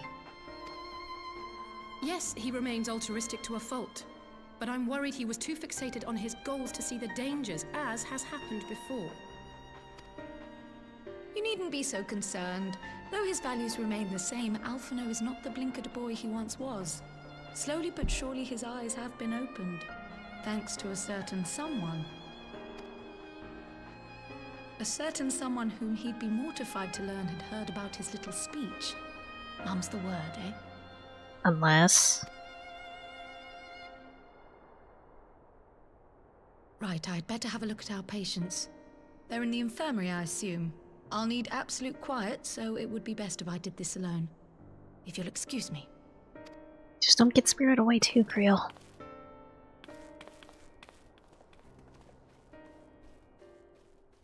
What about Tataru? I feel like Tataru should come back, considering everything that's happening.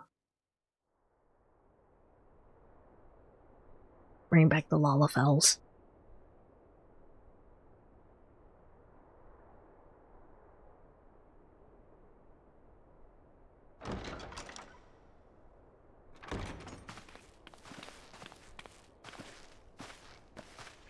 All three are in fine physical health. At a glance, I would say they were merely sound asleep. Except for the fact that I couldn't sense the slightest trace of them in their bodies. It's as if their souls have taken leave of their physical forms. Ah, yes. The Elder Seedseer made a similar observation. I've read the report. When you heard this mysterious voice, you described feeling as if you were somewhere else, yes? If we assume the ether which comprises your essence is being drawn to some other place, then it may be possible to follow the trail it leaves behind, just as we did in our search for Thancred. Gonna find him I naked in wasn't the around wild for again? that, but I can't imagine it was easy. Oh, it wasn't. But that's no reason not to try. I will have need of Master Matoya's crystal eye if I'm even to make the attempt. So I suggest we pay her a visit. Off we go. Unless Krell gets, like, conveniently called, or whatever it is. Meow, meow, meow, meow. Alright. Back to where Matoya is.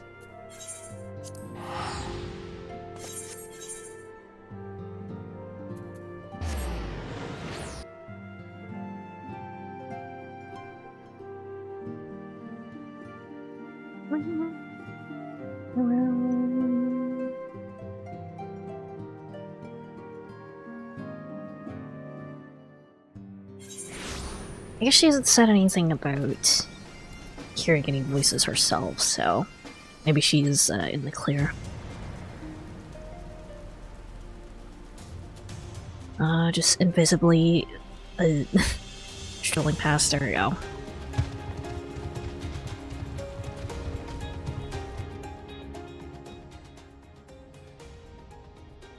Now, how much cutscene there was at this point? We're nearing the end of the patch content, nearing the start of a new expansion, so of course there's gonna be a lot of cutscenes. That's part of the expectation.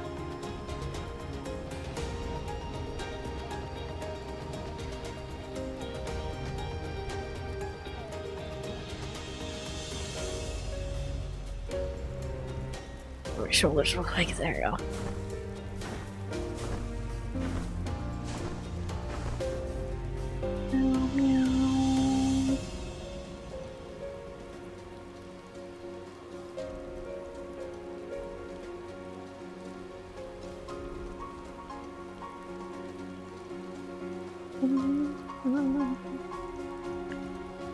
So I get a feeling that we're not really going to be doing much with Grovelmalt, actually, in Shadowbringers, maybe.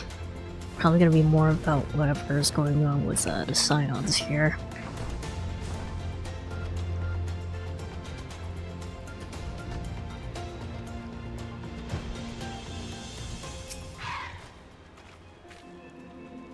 Heard Master Matoya was something of a recluse, but this seems extreme. Still, I'll happily overlook her eccentricities if she agrees to help us.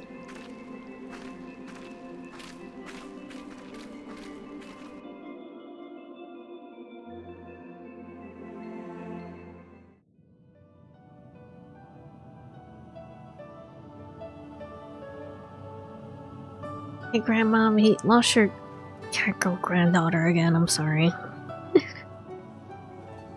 Come to disturb my peace again, have you? I hide myself away in a cave, and still you people insist on pestering me with your problems.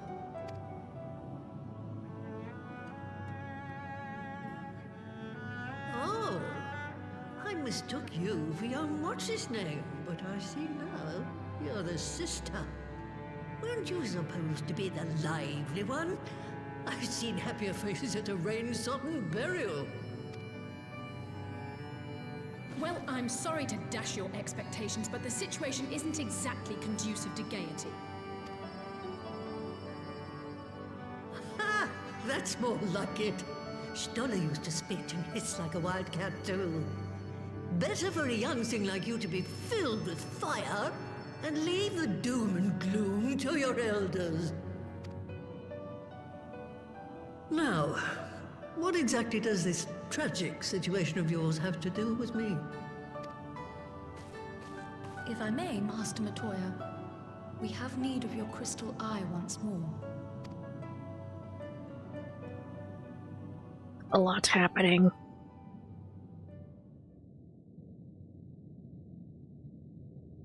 And Stola is one of the afflicted, is she?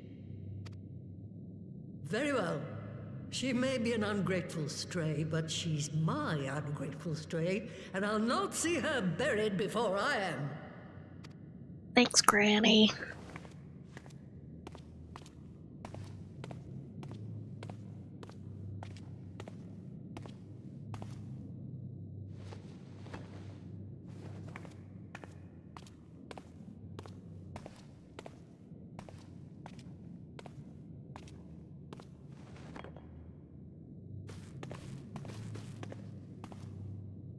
Right. Let us see what we can see. Honestly, Begin from where our friends first fell, and cast my senses out from there. I don't quite remember how this thing works, so it's been a while.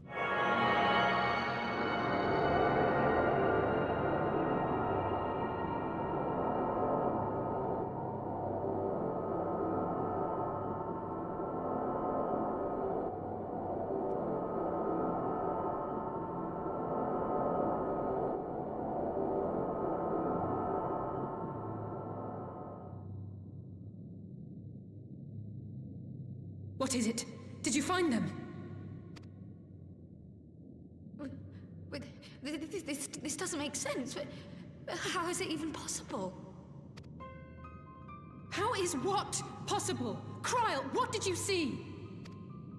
The threads, they just ended. And no, I didn't lose track of them. I followed them as far as they went. It's as if they were cut off. Could the ether have dissipated if it had? Oh gods! Their bodies are just husks. It's like the Broodmother's daughter all over again. No, this is different. The Kalyana girl was already dead, body and soul, when Lakshmi effected her resurrection. Aye, let's not jump to conclusions. If their physical forms yet breathe and show no signs of wasting, then it follows that their souls must still be intact somewhere. But where? Probably head to wherever the threads ended up before they got cut off. That's the question, isn't it, girl? Death has not taken them to the ethereal sea, yet there are no tracks left for us to follow.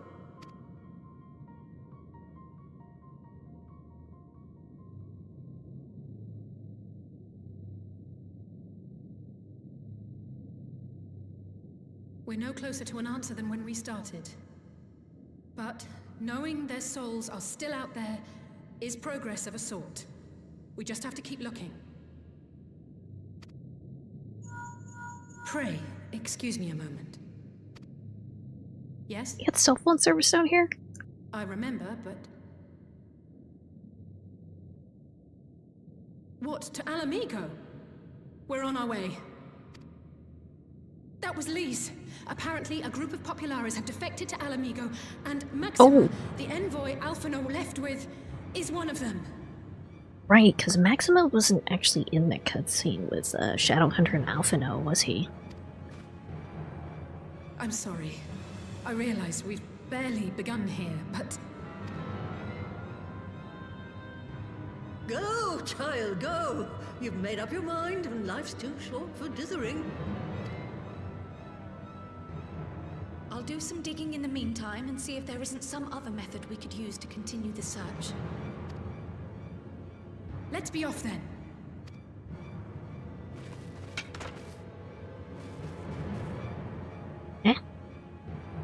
Oh, not again. The Oh. enchantment barely seems to take these days. I chalk it up to old age, but I rather doubt it's that simple. Is this because of the, like, ether thinning?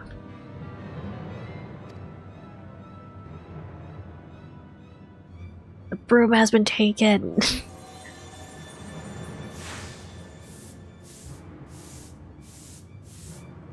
Before they took ill, Y'shtola and Urianger were sharing notes on a thinning of the ether. It seems to be happening all over. Does it now? And here I was, all set to blame my woes on that creaking mountain of refuse clogging up the Thaliac.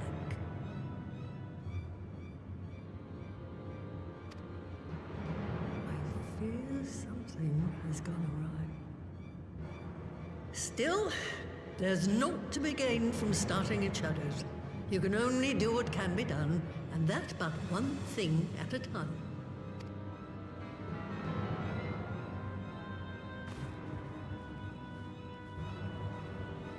Alright. Like, things are very quickly seeming to go down to shit.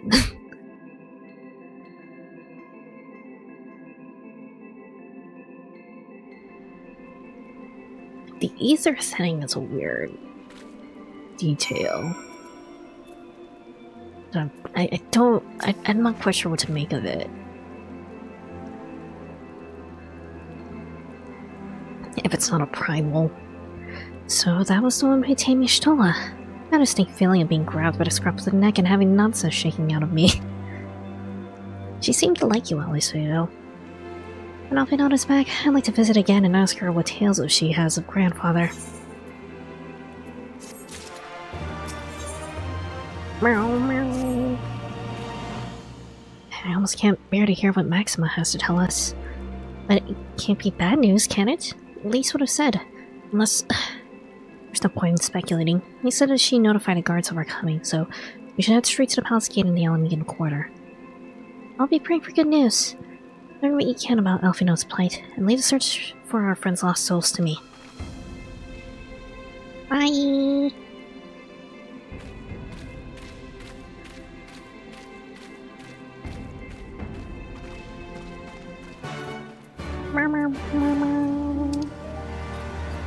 Alright. Back to Alamegan quarter. Drink more coffee.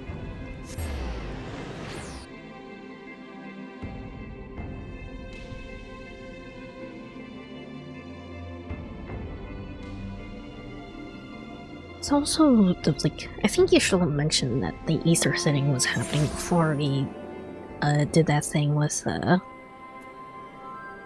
you looking at? I guess a banner. Did that thing Stone in the Asm step.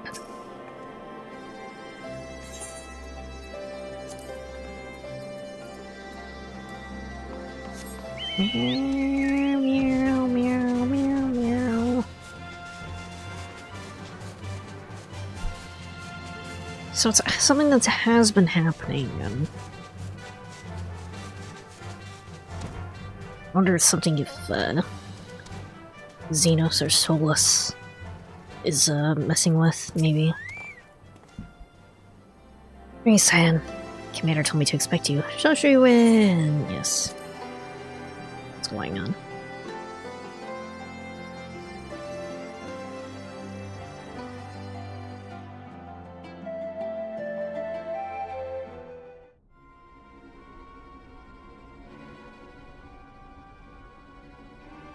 Soldiers are here.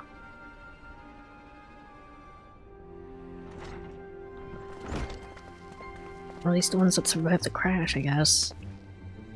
I'm sorry to drag you halfway across the realm, but when Maxima mentioned Alphino, I thought you'd want to hear the news in person.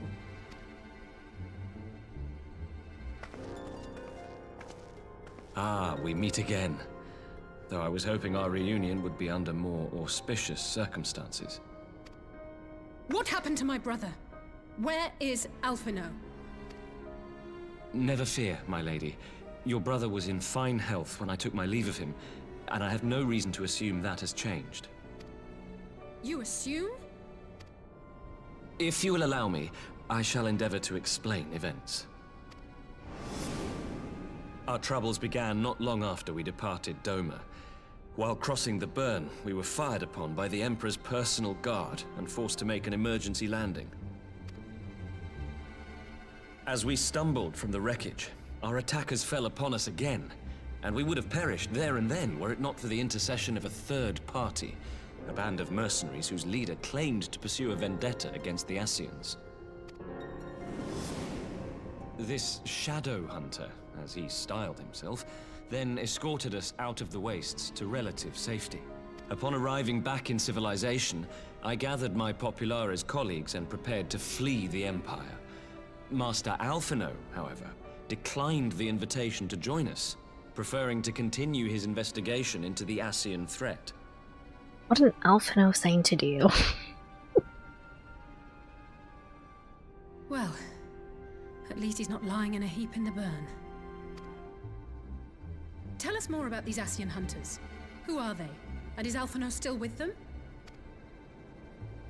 He is. As to who they are, I'm afraid I have nothing to tell you. Beyond the fact that they root out and destroy Ascians, they were unwilling to divulge anything which might serve to identify them. Then do they have like... Do they also have like a way to, you know, prevent Ascians from coming back then? Like we do some white Auracite sort of stuff. They would not even reveal their next destination. But Master Alphino asked to accompany them all the same. Since parting company with your brother, we've been engaged in a game of cat and mouse with the Emperor's Guard. We made our way through province after province, finding the army busy restoring order wherever we went, until we finally arrived here in Alamigo. I cannot thank Commander Aldin enough for giving us such an unexpectedly warm welcome. I'm not inclined to turn away refugees, no matter which land they call home. And if they can tell me how things lie in Garlemald, all the better. On that subject, there is much I would tell you. During the course of our journey, we heard tales that an entire rebel army had been slaughtered in the space of a single night. It would seem my former comrades grew tired of putting down uprisings in the conventional manner, and chose instead to bring a formidable new weapon to bear. Like Details Rose. were sparse, but the rumor alone was enough to dampen the flames of rebellion. I have also heard reports that several companies have withdrawn from their designated provinces and begun marching westward. It is my assessment that the Empire's forces are mobilizing for a large-scale military engagement. Westward? You mean they're getting ready to invade Alamigo? We knew this was coming, but not that it would be so soon. We've barely even begun to shore up our defenses. They won't stop an invading army. No, they won't. Dispatch messengers to the Alliance leadership requesting reinforcements, and send word to our officers in the field to hasten completion of those border fortifications. Prepare to meet the Imperials head on! No matter how quickly we act, we still want for time. We still can't. When the enemy comes into view, our best recourse will be to open negotiations with their commander, and see that the ensuing proceedings take as long as possible. There's still that one, like... I don't quite remember what happened to him. The guy was dressed up as an Alamigo soldier with Xenos' sword. He like took like an aircraft or something and went somewhere, but I don't know what else happened there. If he's like still around or ended up somewhere else. Would you and Alize head to Doma and let Lord Hier know about this? I'm sure he'll want to hear about Alphino too. Consider it done. We'll send word when... It's happening again. Yep. Untold sorrow must be changed. Ahead looms a calamity. Is it gonna be Alice this time? Come instant. Throw wide the gates.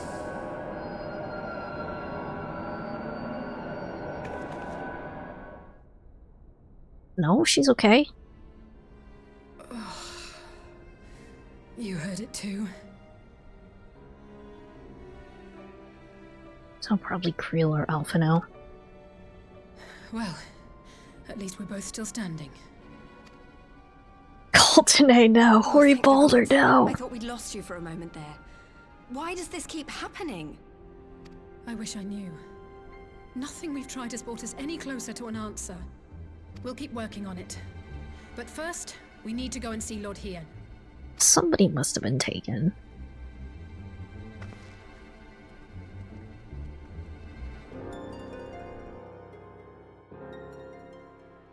Before Ebola ever gets taken, Einar Cockburn is gonna become a main character with a vengeance arc.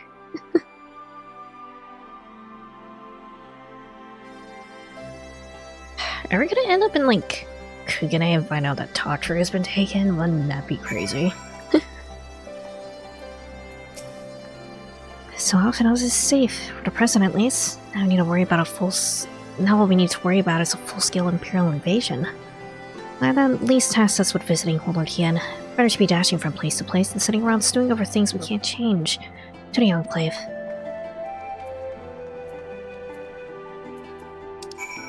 Okay. Wait, it doesn't let me teleport straight to the Enclave from this map. Okay.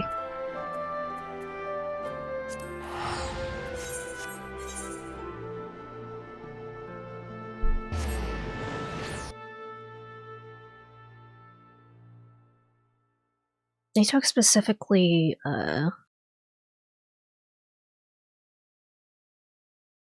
Tatru's,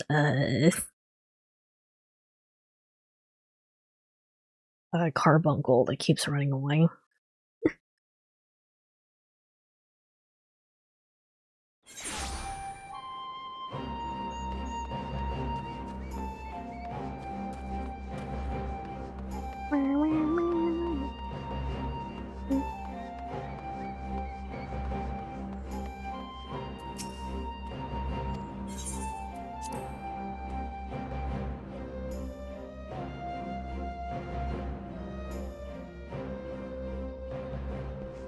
Oh, there's a lot of people here. Cogent Emissary, Serena, Tansui, an Action Emissary. Okay. The honors are from Nangsha, aren't they? Greetings, my friends. I was just discussing future endeavors with the members of our newly formed alliance.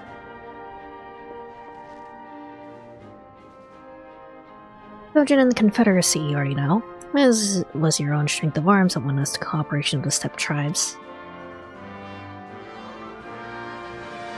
We've also been joined by our neighbors from Nangsha, and the indomitable citizens of Damascus.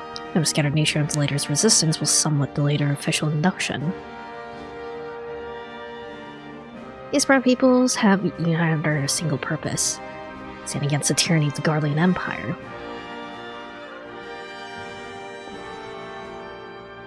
Glad to see your alliance is coming together so swiftly. As things stand, I fear we shall soon have need of your strength.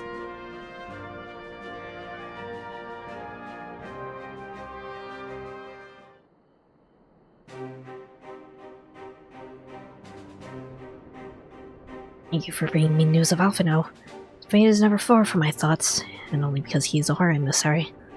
As for the sudden deployment of Imperial forces, I agree that Alamigo would be wise to shore up its borders with all haste. Every report we receive from our shinobi indicates a massing of troops in the western provinces. Seems all but certain that the Empire is poised to bring its fist down upon Erzia. And I would hope to deflect that blow. Cannot risk sending reinforcements just yet. We'll remain vulnerable to airborne assault until our wall in the burn is in place. The all-important elegant energy barrier. Is it going to work with the thinning of ether, actually? The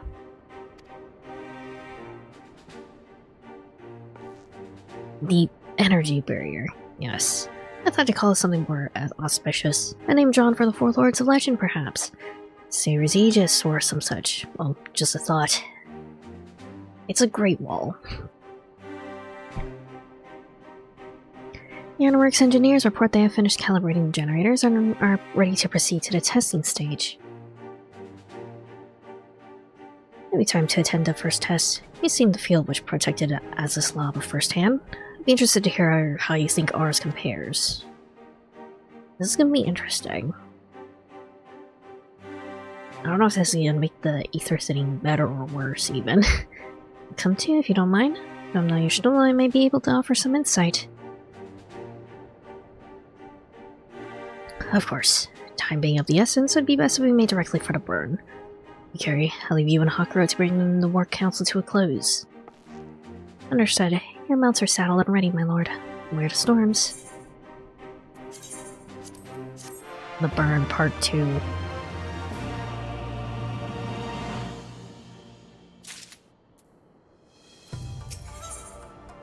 Alright. Cross the Burn by Yol and Falcon, as before. Join me at the overlooking your House of the Fierce.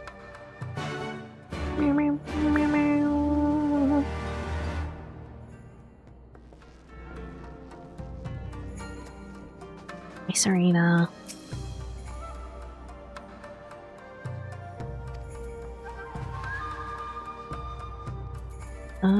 Actually, I'll just teleport to the House of the Fierce.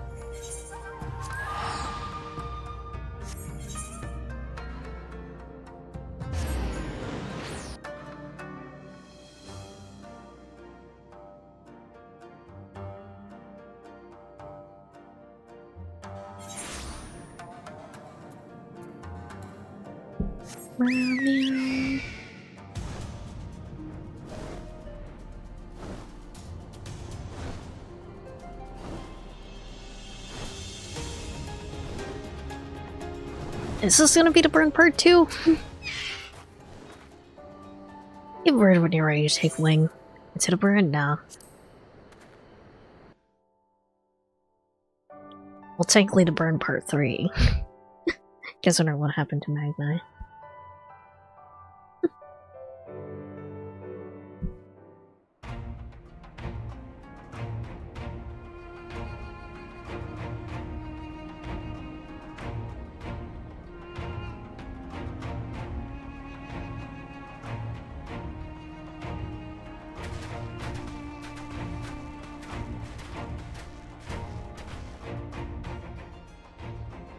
It seems the engineers have matters well in hand.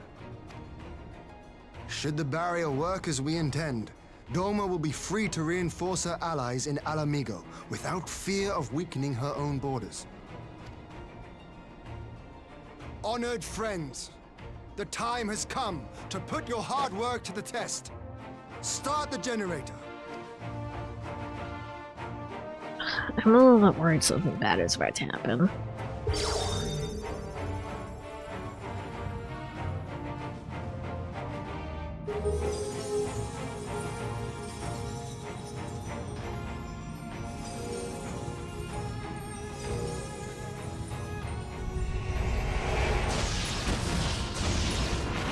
Whoa.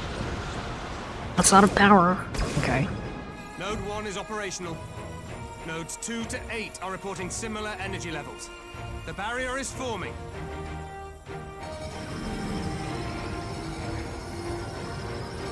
1,000 yards. 2,000. 3,000. Expansion remains smooth. No fluctuations detected. Nice.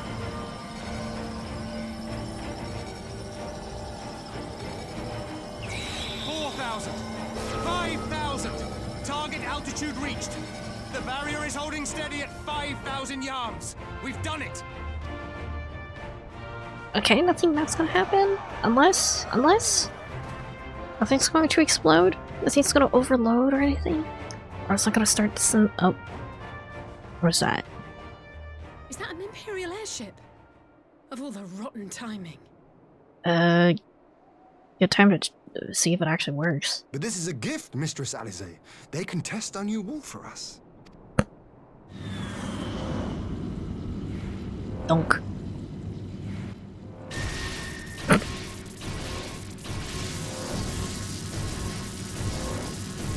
Oh wait, no, they're gonna pierce through?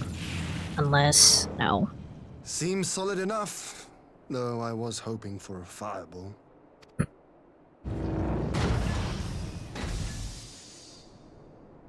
He's inside.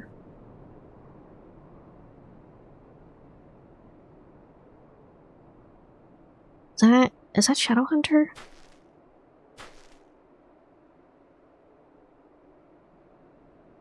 Oh, it is. Oh. Yeah, it took Alphino. By the gods. It's Alphino. What are you? Let me go! He has my brother! Lower the barrier!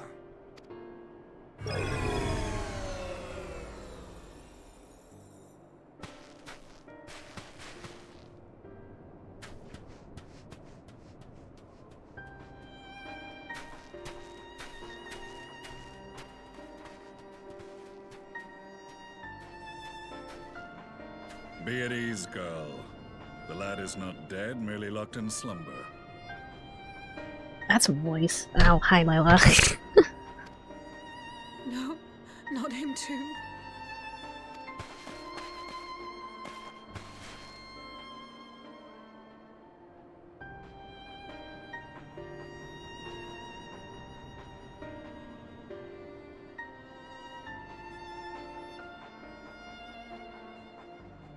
We could identify no cause and found no remedy.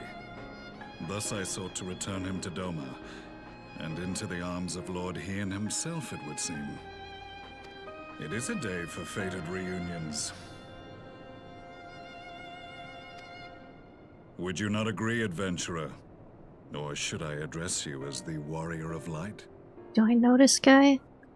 Is he like Garlean I fought at some point? You know this guy? Who had the freaking gun sword? I don't remember. Yes, Van Balzac? What happened to him again? He like... I forgot what happened. Didn't we like fight him in like a giant mecha or something? I don't remember. It's been so long.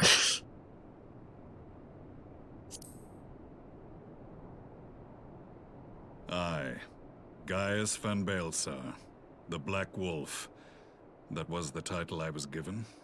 One I have long since relinquished.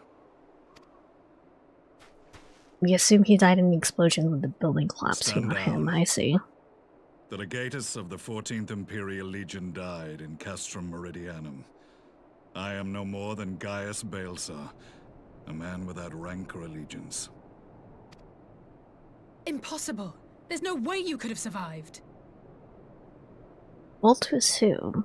Also, he is on our side technically if he's finding, if he's targeting Asians. Do you remember how it unfolded? It's been so long. How I was deceived by La Habrea? How I was convinced that reviving the Ultima weapon would allow me to bring peace to Eorzea? I like this Yes, voice he for used him. me. Yes, he used so many others. All to further the restoration of his wretched god. Yet even with the might of Alec at my command, you bested me.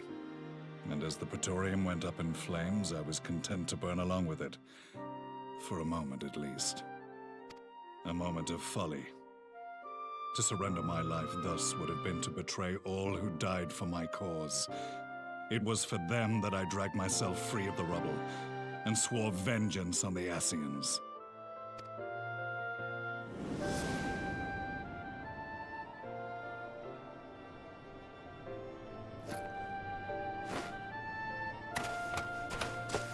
The Black Wolf has shed his pelt, never to return to Garlemald or her legions. I live now only to exact revenge. And it's pretty cool of you, dude. Honestly. My principal quarry was to be La Habrea, whom I gather you have since ushered onto oblivion. Do you have a way to, like, actually permanently kill an Asian then? Or what? But so many more remain. Long as their kind lurked in the shadows, laboring to sow chaos throughout our world, I would see each and every one dragged into the light and put to the sword. Are the Scions not of like mind? In this single respect, perhaps. Then I shall continue the partnership the boy began, and share what intelligence I have acquired. Among the Asians, the Black-Masked Ilk are subordinate to those who wear red. This you already know. Supposedly killed 2 of the major Asians and haven't been seen since, but as far as we're aware, Gaius doesn't have a way to perma-kill Asians. Okay. Yet among the red there exists a hierarchy. Those set adrift with the shards, clearly stand below those still joined to the source. Those set adrift for the shorts, I understand those who still joined to the source. So they're talking about like the alternate. I don't remember if it's like specifically alternate timelines or what. Right? We talked about this before. Nabriales, who once dared to intrude upon the Rising Stones, belonged to the former group, and while he was indeed a dangerous foe, his powers were inconsequential next to the paragons of the Source. The first was La Hebrea, who plagues us no more. There is also the white-robed Elidibus, and the elusive Emmet Selk, about whom little is known. Emmet Selk, okay. We have files on La Hebrea and Elidibus, but I believe this Emmet Selk is new to us? As I assume my brother told you, we have evidence to suggest that an Ascian now walks in the body of the Crown Prince. Have you identified this interloper? Elidibus seems the most likely culprit. As emissary, it is his role to maintain the equilibrium between darkness and light. Your many deeds in Hydaelyn's name have upset the balance, and I believe he seeks to restore it by throwing his considerable power behind the Empire. As a leader of the Ascians, he is one of our primary targets. Then would Solus be Emmet Selk then? If he's like on the same rank as Elidibus? It was on the trail of this very prey that the boy and I came across the scene of a failed uprising. In the absence of a single Garlean casualty, we inspected the bodies of the rebels, and the lack of any external injury drew my immediate attention. They had been slain by Black Rose, an alchemical invention of the Imperial Army. When I yet served as legatus, I ordered its production halted, and all stockpiles destroyed. Toxic gas is not a tool of conquest, but of extermination. Toxic gas? This must be the new weapon Maxima warned us about. Something deadly enough to sweep away all resistance in a matter of hours. Gods. You don't think they're planning to use this in Alamigo, do you? Put your fears to rest. We infiltrated the production facility and destroyed all existing stores of the chemical along with the plant itself. Even should they rebuild the operation, they will not soon manufacture another batch. Bro's been side questing. Regardless, I would draw your attention to a directive we discovered in the plant's records. The document was marked with a recent date and authorized with the signature of one Zeno Galvas.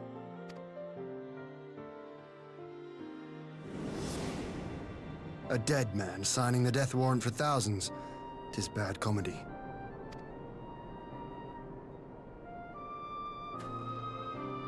But the tale does not end there. Within that same facility was a chamber filled with devices of elegant design.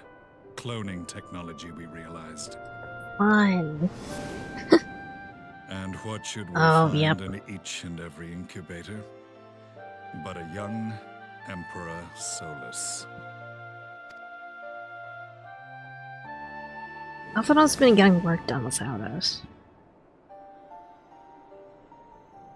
All of which prompts the question, were the Ascians responsible for these abominations, or was it the will of the Emperor? I must know which hand guides the Empire. Though I have given up my rank, I am yet a son of Garlemald, and I will fight for the future of my homeland. It is time I return to the hunting of shadows. We should focus on our common foe. To reopen old quarrels now would serve no purpose. I really do like his voice. You saved my brother's life, so I'm willing to let sleeping dogs lie. But in truth, it's not my decision to make.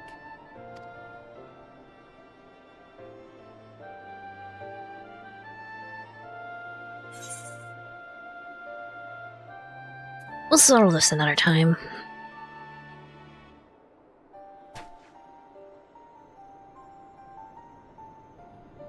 There was a time when I scorned those who placed their faith in Face false tracking, what gods. happened? Even as I, in my blinkered conviction, place mine in Ascian promises. Wait, what happened to my face tracking? Hold on, 1 second. YouTube Studio died, that's why. Okay. Stream is still up? Stream is still up. It's just YouTube Studio that died. Hold on.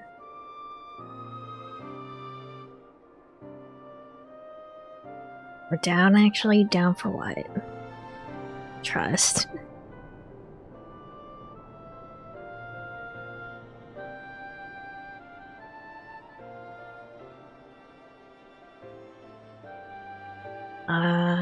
Got that, and then hit connect. Does this work? There we go. We're good. I'm slightly too far to the left. There we go. Can I get smaller? I can't tell. It's fine. Unlike yours, my strength of will and my restraint was found wanting. We shall meet again, warrior of light. Very cool of you.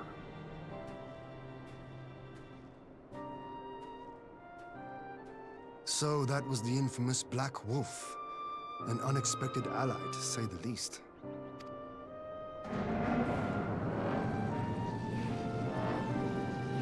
Oh, 7.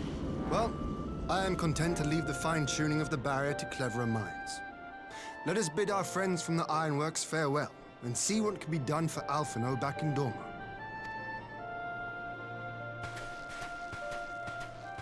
I'm gonna bring his body all the way back to the Rising Stones somehow. Can I use an Aetherite while holding a body?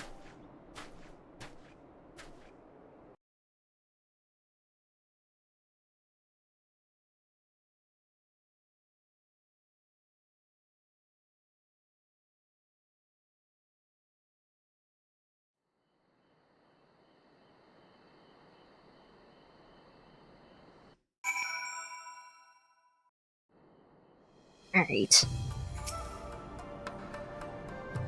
More cutscenes. Alphino is safely ensconced in a private chamber. I find his healer examining him as we speak. Alice is going through it. I'm spoken with the physician. There are no outward signs of illness. Alphino is lost in a sleep from which he cannot be awoken, just like the others. Seems even the lands of the Empire were not far enough away to escape that cursed voice. Share your frustration, Alice. I do. But Alphino is returned to us alive and otherwise unharmed. All that remains is to find the means to wake him. Until then, you can fulfill your duties as a scion. Yours and your brothers both. Your workload just doubled, Alice. You're right, of course. There are arrangements to be made and little time to make them. To business then, my lord. Now that we know that Sayru's wall works as intended, and we expect reinforcements for Alamigo. We most certainly can. As promised, we will send troops to bolster our allies in Erzia without delay. Pray be aware, however, that they will not arrive without delay. Save for a few who boast teleportation magics, the bulk of our force must be transported by sea. A lengthy voyage for which smaller vessels favored by the Confederacy are ill-equipped. Accordingly, I mean to enlist the assistance of the East Aldernaut Trading Company in finding suitable ships. As for navigating the distances in question, we're in the happy position of being able to call upon those who plotted the course of my people's exodus to Erzera. Beyond the procurement of ships, I think it's unlikely that our East Aldernaut friends will consent to any involvement in military operations, but I'm certain that they will afford Alphino berth aboard one of their vessels. I shall have a Kyrgen accompany him every elm of the way to the Rising Stones. Yep, my thanks, Lord Hian.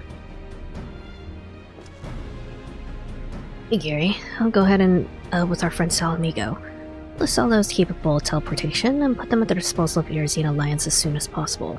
You'll form the vanguard. Yes, my lord. This is exactly what we hoped for. These and the Alliance leaders will be glad indeed to welcome the combined strength of the East. I guess at the very least, we're helping Doma and Alamigo bolster up their defenses, so when we eventually get spirited away, they can handle things on their own. Because this is gonna happen, I feel it. I feel it.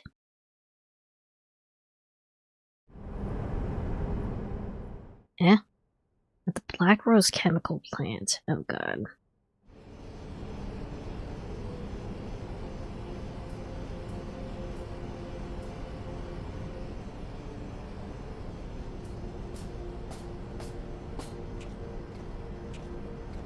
Our supplies of Black Rose have been ruined, but the new plant is already under construction.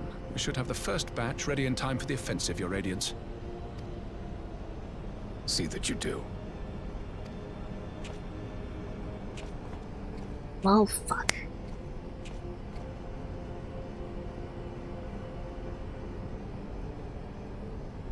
Ah, yes, the infamous Black Rose. If I recall correctly, Gaius did not much care for the invention.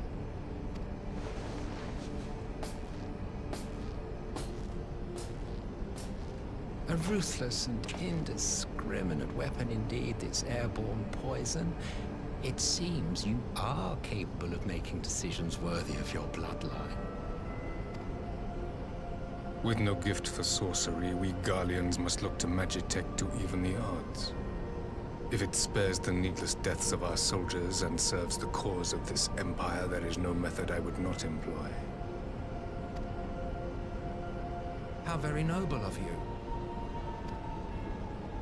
Truly, though, I must commend you for embracing your role as Emperor. You play the part of the determined ruler well. Sometimes even I catch myself believing.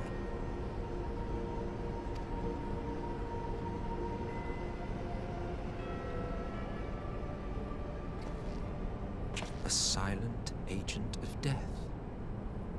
Now that I think on it, Black Rose may well possess the perfect aspect. Slowly but surely, the deluge of light has worked upon the ether here in the source, and the gas should be most susceptible to its influence. Smart. What? Yeah, should be most susceptible. Huh? I assume this is something you do again with the ether setting. I'm not quite sure what it. Well, I shall leave you to your own devices. Go forth and bloody the land with your grand and glorious war.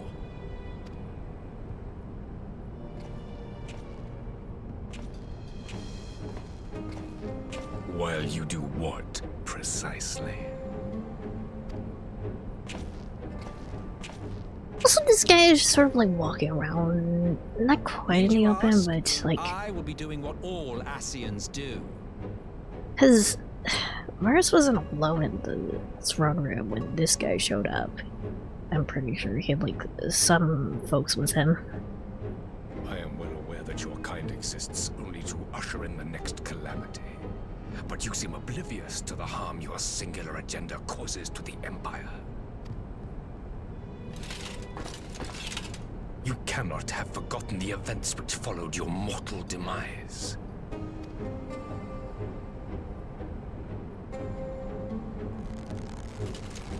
Our homeland was plunged into civil war for your failure to name a successor.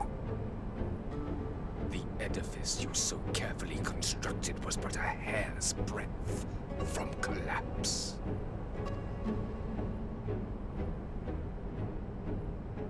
Are you truly so naive?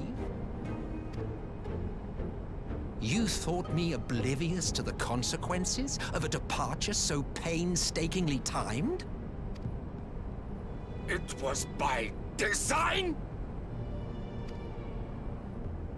Well, of course it was. Though I will admit the resulting panic exceeded even my wildest expectations. But how can you be surprised? Throwing the world into disarray was the very purpose for which this nation was, as you say, so carefully constructed.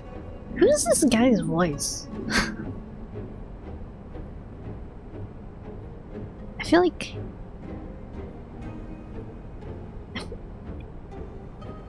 I feel like I'm like recognizing it from Hades or something.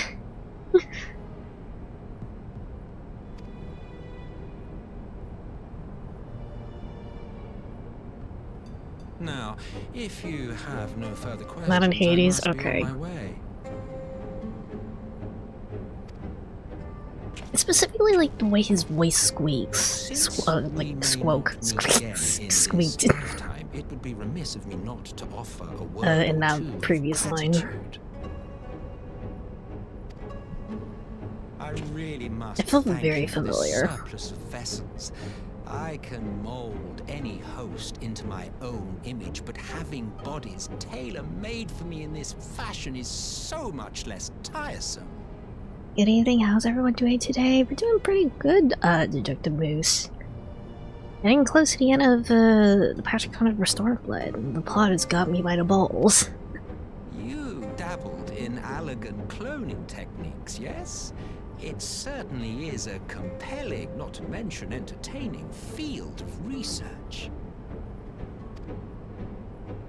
And of all the options available, you chose the Founding Father on whom to experiment. You have a twisted streak to you, Varus, like grandsire, like grandson, eh? Hey! He just seems... He does kind of just sound like a jolly old grandpa.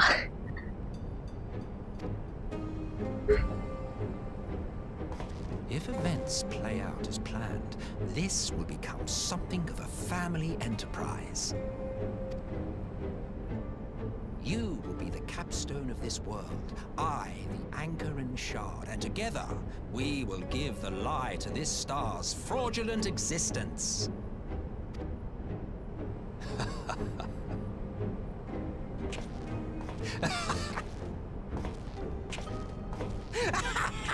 Is gonna get shot dead again? I should've.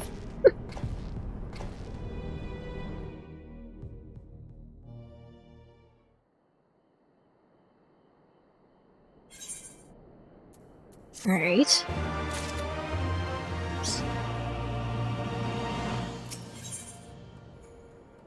Actually, hold on. Give me a second. Knight's Dagger.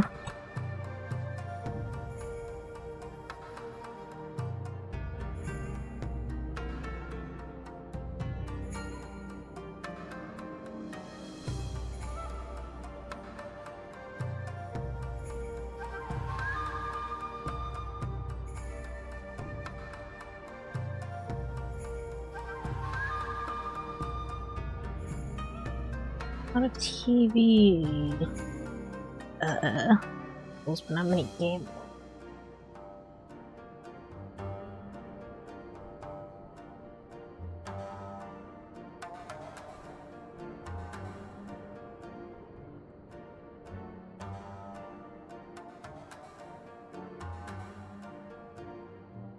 This quest? Uh-oh.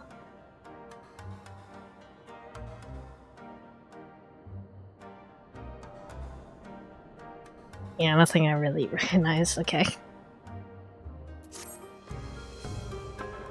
Sleep down to convene with Erzia's leaders. Maybe sometime before I return to Doma. Hakuro, I leave you in command. My lord. Shall assemble an advance party with all haste and join you in Alamigo forthwith. I just received word from Lise. The Alliance has established a base camp near Alamigo's northeastern border. The two arrived in the locks, were to report to resistance officers stationed in Porta Praetora who will point us in the right direction. Let's not keep them waiting.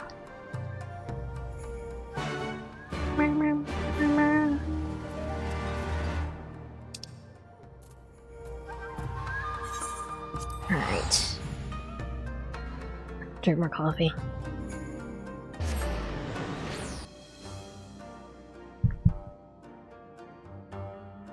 How many more quests until Shadowbringers?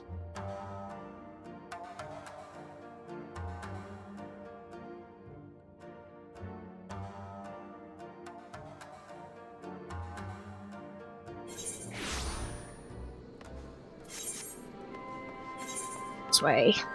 Including this one 4. Okay, we're getting pretty close.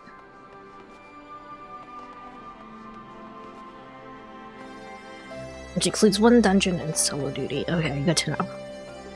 I will make sure that... Okay, there's Santok. I also finished the Stormblood Beast quest before we actually get into Shadowbringers proper, so...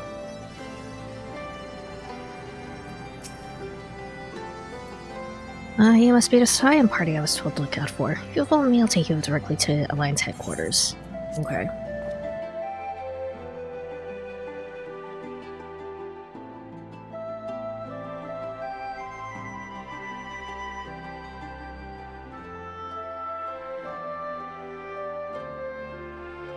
Loading a whole new instance.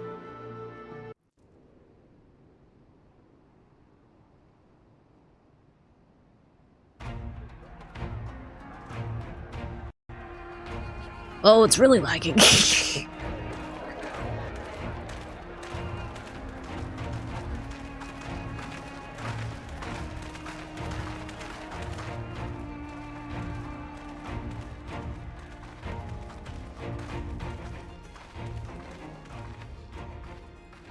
Welcome back, you two. Greetings, Lord Hien. Glad you could join us. Glad to be here. I would have come sooner, while our own defense is not in question, but I am pleased to report that our soldiers are assembling for deployment to Alamigo as we speak. We're grateful for your support. Thanks to the efforts of our allies, it won't be long before we've established defensive positions on this front as well.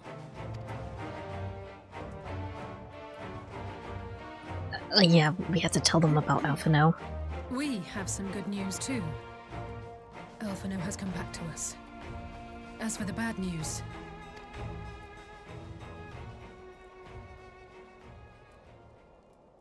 Alice is going through it, my poor baby daughter. So, Alphino won't wake up. Gaius van Baelsar is alive and hunting Ascians, and the Empire is planning to poison us all with toxic gas. Does that sound about right? Not great. Ordinarily, any one of those things would have left me in shock.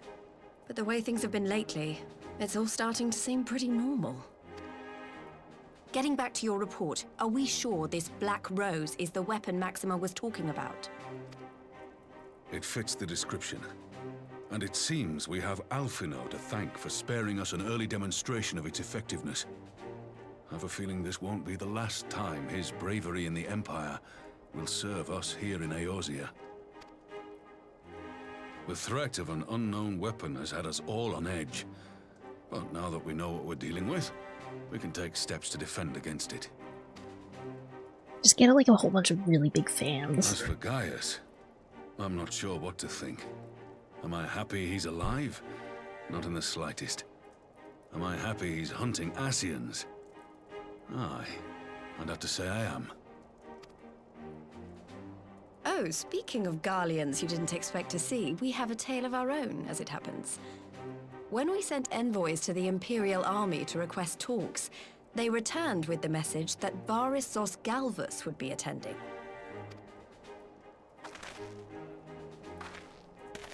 The Emperor himself? Well, Varus did sanction the Popularis peace mission. But knowing that an Ascian walks in his son's skin, I do not see how we can trust him or anyone from that nest of vipers. The Alliance would proceed with negotiations regardless, if only to give ourselves more time to prepare. We do, however, require your cooperation. Right. Yes. So, as a condition for the talks to go forward, the Empire has requested that a member of the Scions be present. There'll be a representative from each Alliance nation, of course, but I'm afraid we have to ask that you come along too.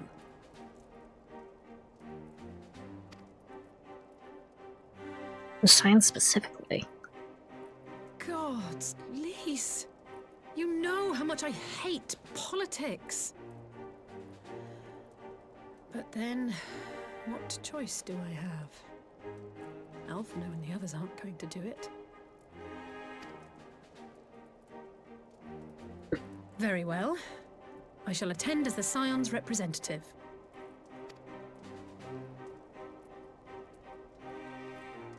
In case you're wondering why I didn't ask you, the Empire also requested the presence of Eorzea's champion. I'll be there anyway, so... I'm not fond of politics either. Oh, you're not, are you? Come on, if Alizé can put on a brave face, then so can you. Now, we don't know what Varys means to bring to the table, or why he wants you there, but having you close at hand should make all the difference. If anything bad happens, my Echo will protect me. The meeting will take place on the border. Anticipating an early assault, we mean to position the bulk of our forces nearby. The Alliance leaders should already be on their way. Once you're ready, we can head out and join them.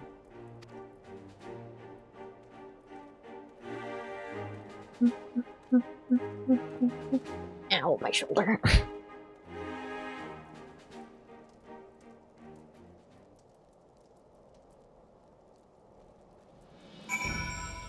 Alright.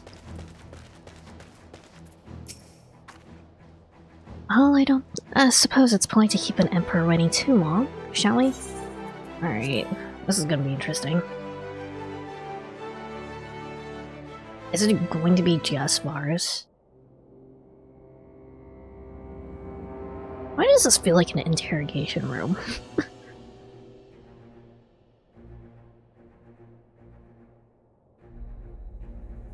It's so ominous.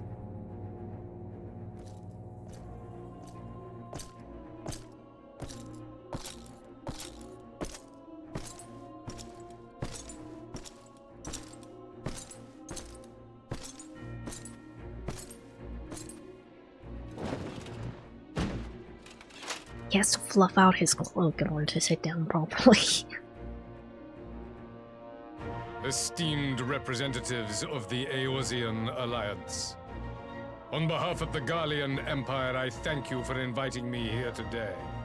As this parley was convened at your request, I invite you to speak first. Very well, Your Radiance. I, Nanimo Ulnamo, 17th in the line of Ul, should be pleased to oblige you. As recent events in Alamigo and Doma have made plain, the subjugation and exploitation of neighboring nations is not a sustainable policy. Should this day end in war, you may very well defeat us, but you will never extinguish the people's desire for freedom. Though it may not be in our lifetime, there will be another revolution, another war, and the cycle will continue. Doma has entered into a concord with the nations of Eorzea, a partnership wherein we recognize one another as equals. Garlemald could be afforded similar treatment. You need only set aside your ambitions and join us in paving a path towards peace.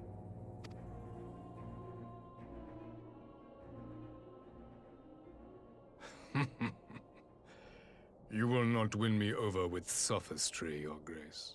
As you know only too well, this alliance lacks the strength to keep the peace within its own borders. Even now, your struggles with the Beastmen continue unabated. Divided, you sow this fertile soil with the seeds of your differences and reap naught but discord and chaos for your trouble. Eorzea must be united under one leader, one purpose. I would offer you both and bring an end to your strife. With all due respect, Your Radiance, the only thing that you offered the people of Alamigo was fear and hopelessness. With all due respect, which is none. The citizens of Dorma can also attest to the meager arms of Imperial rule. There is no purpose to be found in a life of oppression, each day more uncertain than the last. Our people are willing to die for their freedom. A great many already have, and countless more will, if we don't put an end to this madness here and now.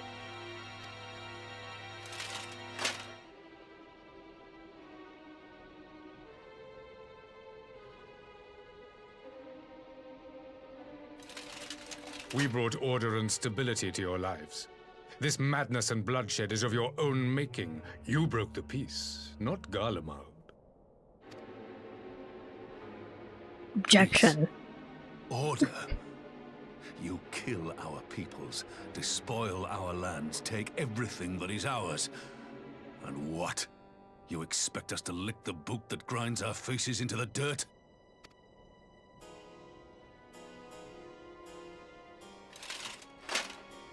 I expect you to weigh the costs. To recognize that countless lives have been lost on both sides in pursuit of a greater good, and to not squander all we have achieved in a fit of petulance.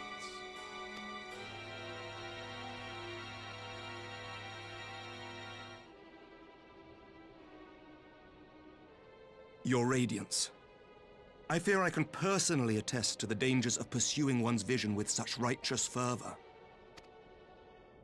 For 1,000 years, the Holy See of Ishgard waged war with dragons. 1,000 years of sacrifice, of sorrow and hate, in which we bathed in the blood of friend and foe alike. Had it gone on any longer, we may well have drowned. Yet we have chosen to raise ourselves out of this bloody spiral, and have since made peace with our former enemy. So I understand. No doubt the dragons were more receptive to your overtures in the wake of their leader's demise.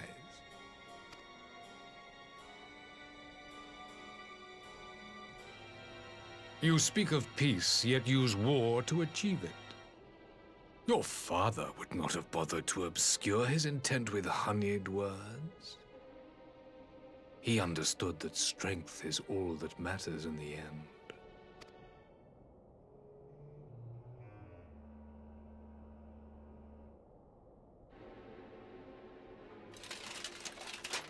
Without his clarity of vision, I can but wonder what will become of Ishgard and her people.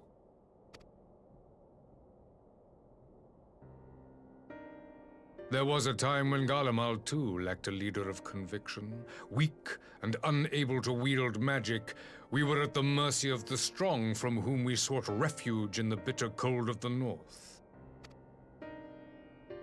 Were it not for the discovery of ceruleum and the subsequent development of magitech, we might never have gained the power to take back that which was rightfully ours.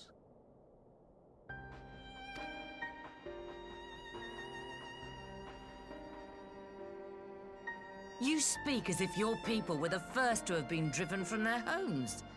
Limsa Lominsa was built by wayward souls in search of a place to call their own.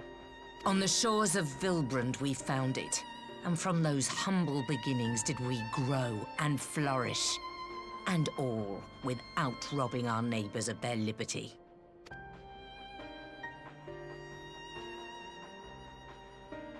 So saith the pirate. Am I to believe that you simply asked the kobolds to yield up their lands and that they were happy to oblige you? That you did not drive them out like rats in the hold of one of the many ships seized by your privateers?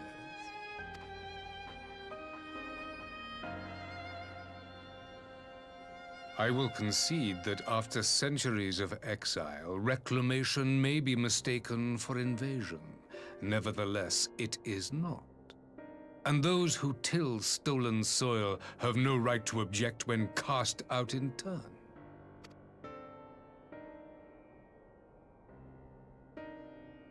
Your uncompromising nature rivals that of the Ixal.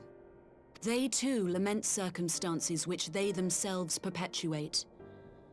Were they but to embrace peace, we would welcome them with open arms. Indeed, some few have done just that, and now receive of the 12's Wood's bounty.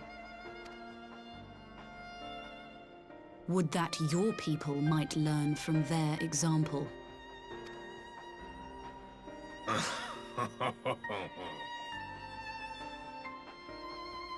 You dare compare us to the Birdmen? You who thought to invoke the 12 and threaten all of creation?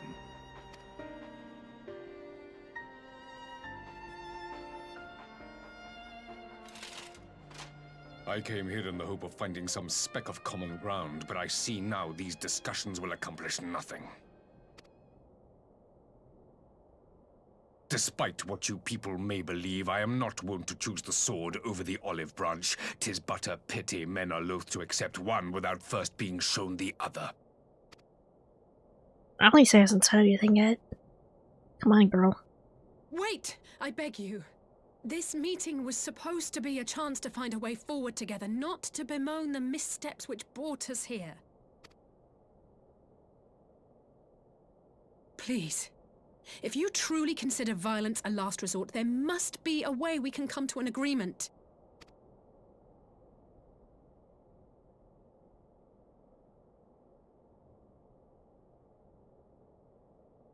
As Mistress Alize says, we did not come here to bicker over the past, but to discuss how we might strive towards a brighter future.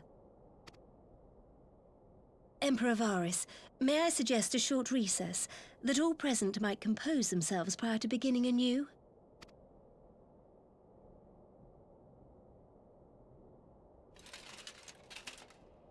Very well. I pray this intermission will suffice to move these talks in a more constructive direction.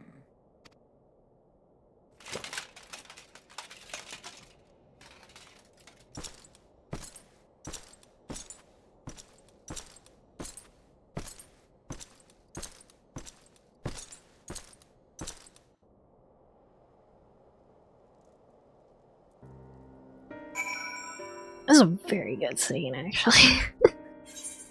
Alright.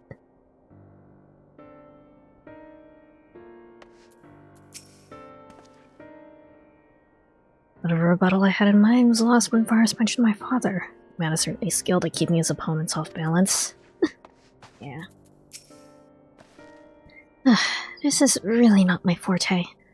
After his Radiance's little performance, it was all I could do to not swear at him. Honestly, don't know how I ended up playing the mediator. I just asked myself what Alfino would have done, tried my best to do the same, and by some miracle it worked. But there really is no common ground to be found with that man. Or do I think he looked for any? So the question becomes, what did he come here to do? Because you may be certain it wasn't to make peace. Whatever it is, I can't make it out. Not yet, at least. Excuse me.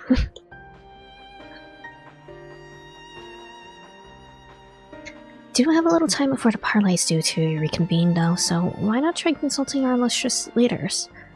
Mayhap they have some insight to share.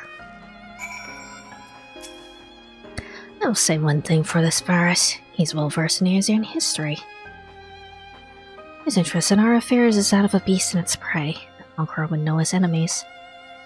All should know their enemies, yet there's much and more we do not know of the Empire. I'm sure Varys would be happy to tell you more.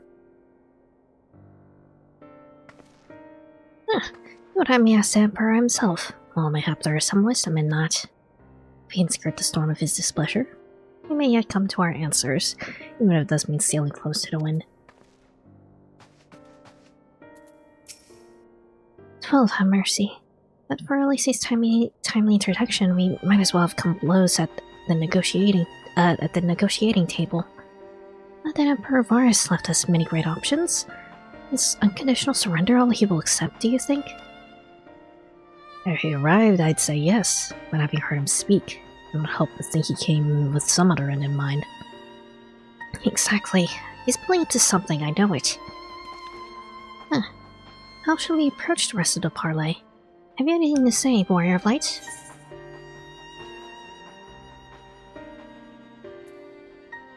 Say nothing of Xenos or the Asians, or...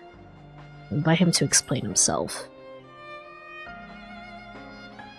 I believe he's more apt to reveal the truth if we put him at ease. Mayhap you're alright. Thank you. Okay. This parlay was never like to bring peace, but I had hoped to learn something of Varus's relationship with the Asians. As had we all. Yet if he is in league with them, he is not like to volunteer the fact. And if he is not, much weaker would his position seem for the present. If we are to approach that particular subject, we need to be subtle. When I knew more of the man, if you would indulge me. Lord Hien, you received an imperial education, did you not? Is it true the Empire's will is considered absolute? There's no higher authority in all of Garlemald, or else in the heavens come to that. Veneration of the gods is forbidden, the only worship permitted being that of his radiance's own person. That sounds suspiciously like a religion itself.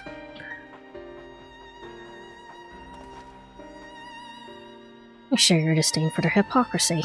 Even as they denigrate the idea of fate, they revere their leader with a fervor others are reserved for the divine. This is law common to much of the doctrine they feed us. Logical on the surface, perhaps, but contradictory upon closer examination. I wonder if a discussion of the various discrepancies might prompt Varus to reveal something. Okay. You've spoken with everyone then? Good. Now all that remains is to await the pleasure of the Emperor. I hope that we fare better at this second attempt.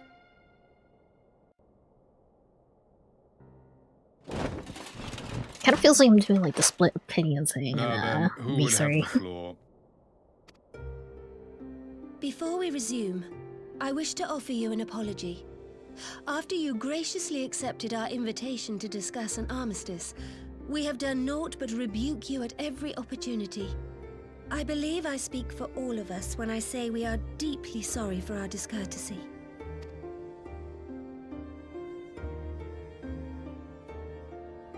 I'll admit your familiarity with our affair surprised me, and served to remind me how little I know of yours. I think all here can understand the desire to reclaim one's homeland. But why expand further?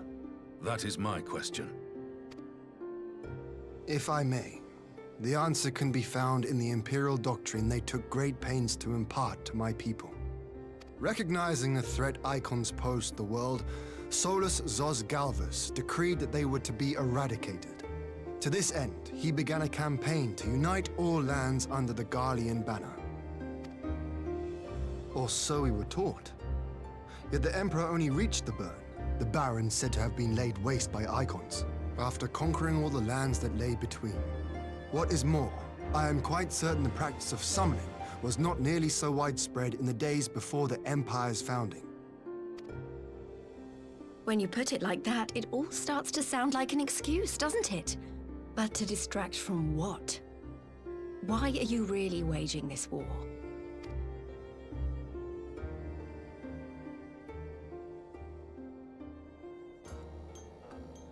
Oh, what is that? Oh, I guess like some sort of bug. Finally, you ask the right question.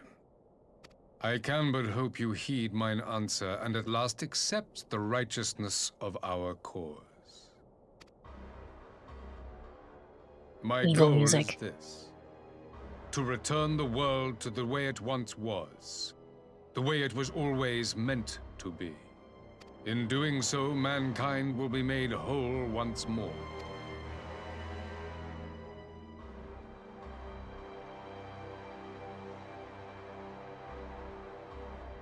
You gonna zoom in on me? Nope. No longer will we suffer from the dissension born of our differences. There will be but one race, a perfect race, as we were when time began. Gen X. What in Rulga's name are you talking about? I am talking about the origins of this star, of the source and its 13 reflections.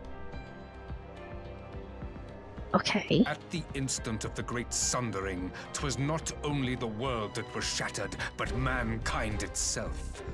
Thus were we divided into myriad races, each with its own unique imperfections. That is why man looks upon his neighbor and feels fear and hatred, why he wages war, why he kills his brother. You all in your own way have proven as much today. The peace you seek is but a fleeting solution to a fundamental problem. One which calls for more drastic measures. To bring about everlasting peace, our worlds must be rejoined. What did they say before that, like, 7? That is the goal the Empire would the shards were, like, destroyed or something? The glorious future unto which we shall one day shepherd mankind.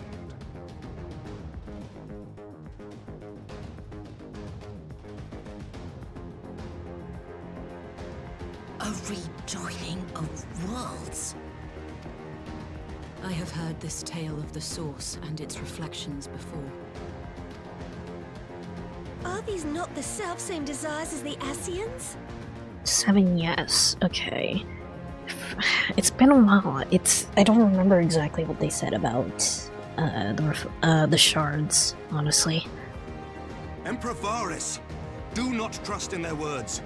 They will lead you to your doom. My father thought to use them, but in the end he succumbed to their temptations. He embraced summoning like so many other pawns before him. Do not tell us you mean to do the same.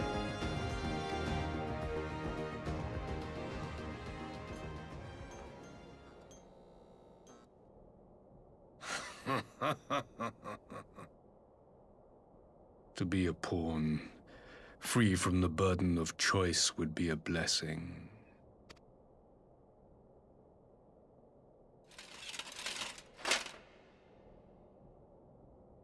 But I forswore that privilege the day I learned that the Garlean Empire was built by the hand of an Ascian.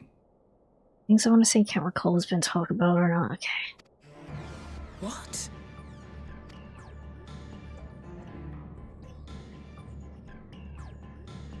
Yes. My grandsire, the former Emperor, is of their number. And who better to build an empire capable of bringing about the calamitous change we desire?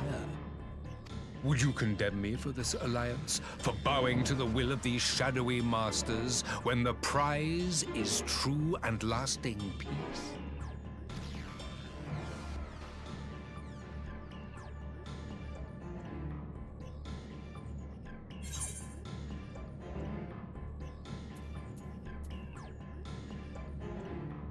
The cake is a lie. Your prize is a lie. Your masters are demons. I come not to conquer, but to liberate. To free man from the prison of divergence. Imagine a world united. One perfect race beneath a single standard. An army before whose might these servants of darkness and light would fly as leaves in a storm, never again to meddle in man's affairs. We would be the masters of our own fate. I bid you join me, not as subjects of Garlemald, but of a new nation. And together we shall win freedom for ourselves and generations yet unborn. You want to trigger another half-dozen calamities? You can't be serious!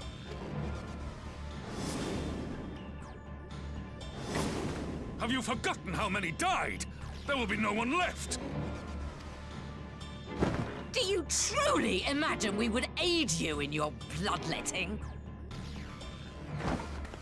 It is unthinkable, unconscionable.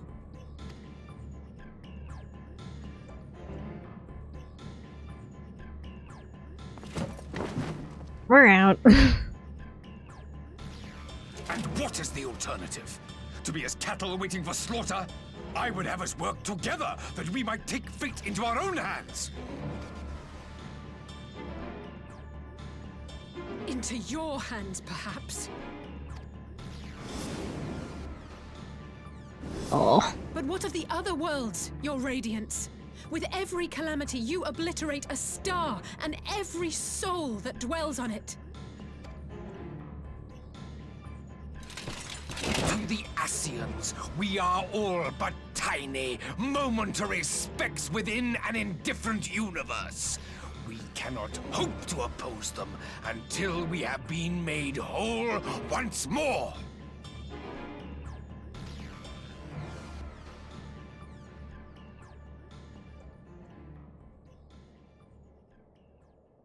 Are these truly the words of Garlemald's ruler? The flaws and foibles which you so abhor are what make us who we are. Every nation, even yours, Emperor Varys, is made whole through the combination of these imperfections, the strengths of one compensating for the weaknesses of another. While it is true that man succumbs all too often to anger and avarice, he may yet overcome his baser instincts through the forming of bonds with others, fostering community and cooperation. That the protector of an empire should not only reject these fundamental truths, but seek to change them at so dear a cost to life is indefensible. Such a man is not fit to govern. I'm so glad that Nanamo is... He's basically the leader of the Alliance. Warrior of Light. Would you refuse me as well? Yeah. Cannot condone such a loss of life.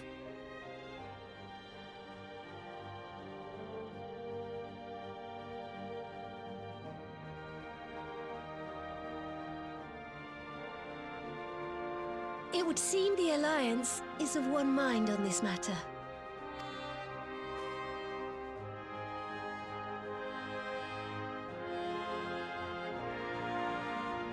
They really did put Nanamo front and center.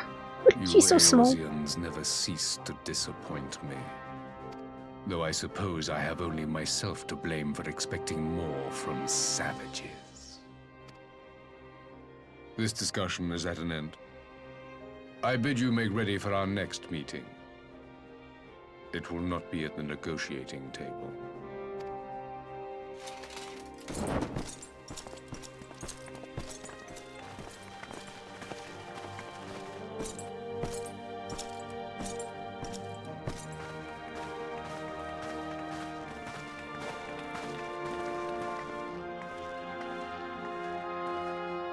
Such a great scene, yeah. Do you think we need to tip Varys into acid, though?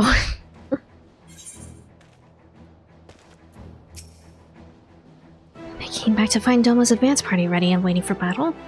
So, as worrying as our little chat with the Emperor was, it did buy us enough time for at least some of our allies to arrive. Alright. Meow meow meow meow. Face of War.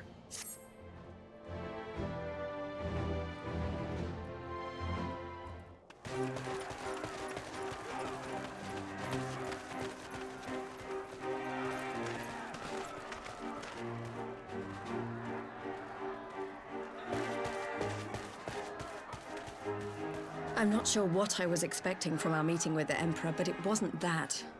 Still, at least we know now what he's really after.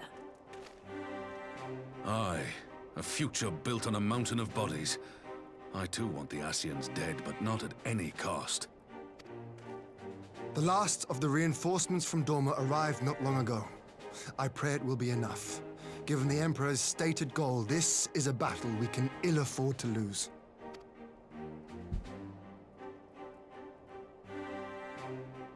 If the Garleans come in force, we may not have much say in the matter, even with our combined strength. We knew from the first that the odds would be against us. But if there is even the slightest chance of victory, we must do everything in our power to seize it. What if Deus Ex Shadowhunter? We must seize it, full stop. Here!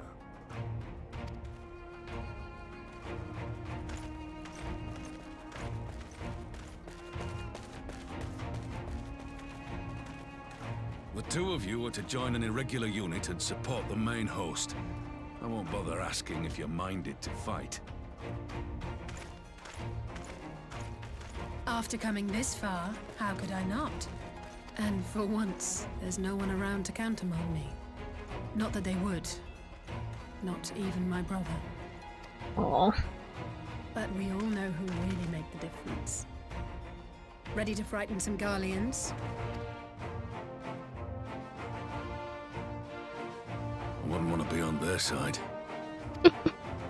Might I ask you to accompany the Dorman contingent? They are strangers here, and your presence would do much to raise their spirits.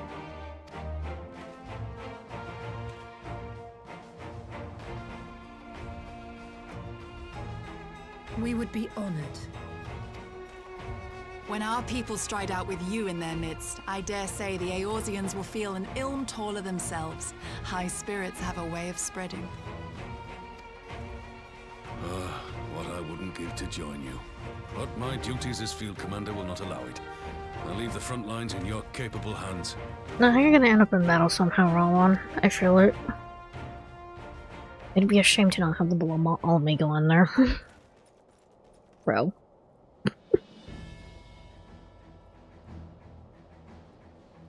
Comrades, ready your arms.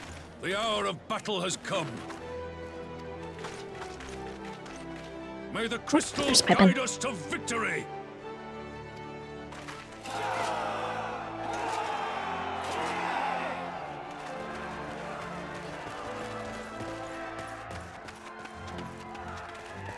Is this where I'm gonna get a solo duty, maybe? Maybe.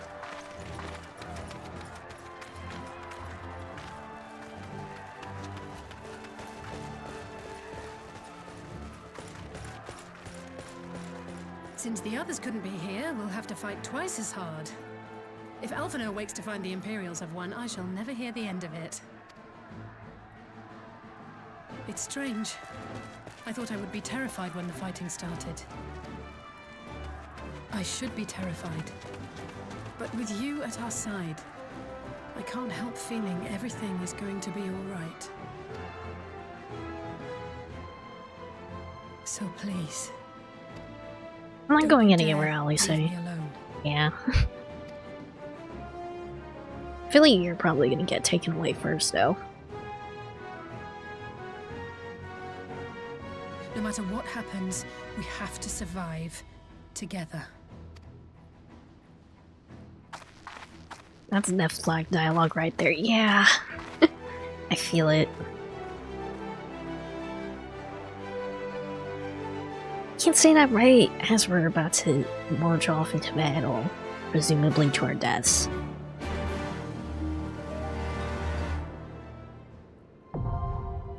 Game of Dark. Oh wait, no, this is a dungeon. Alright. Joining Xantok's party, and I guess we'll do Beast Quest in the meanwhile. I'll go ahead and throw some more grenades at Zetia. See how long it takes.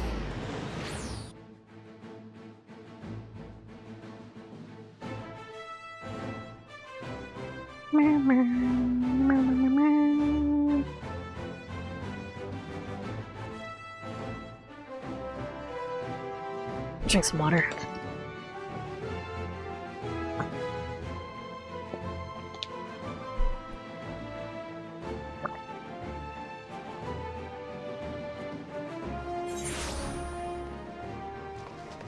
Alright, Rock. Where's Bizette? This way.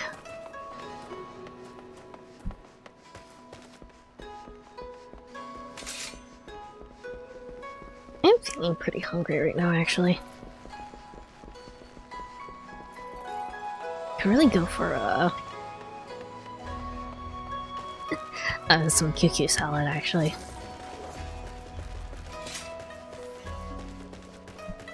I just want to drink straight vinaigrette right now, honestly. Alright. What is going on? I didn't get food until I realized we were minutes away from dungeon, man.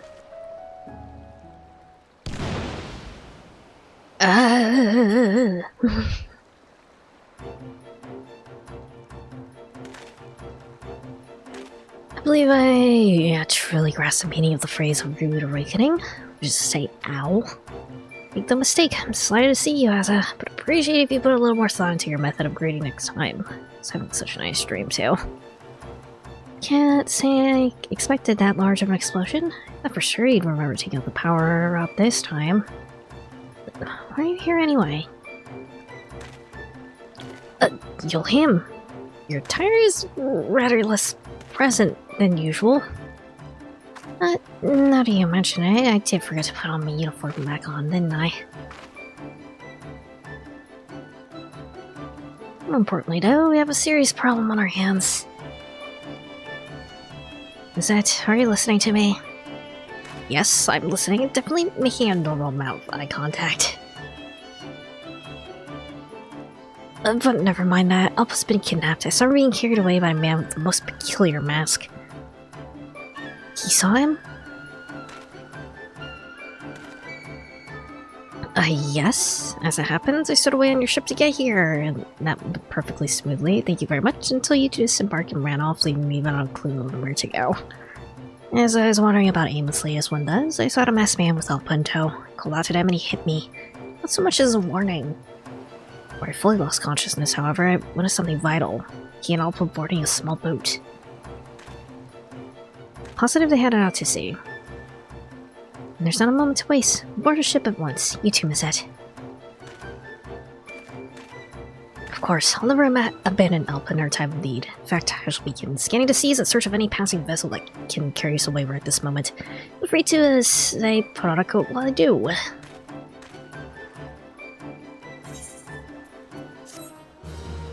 least it's not ruling.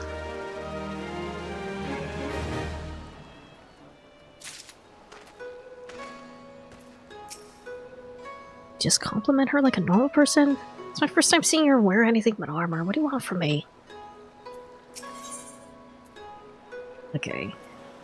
Yulmi is more than ready to set to trekking Zob job across the sea.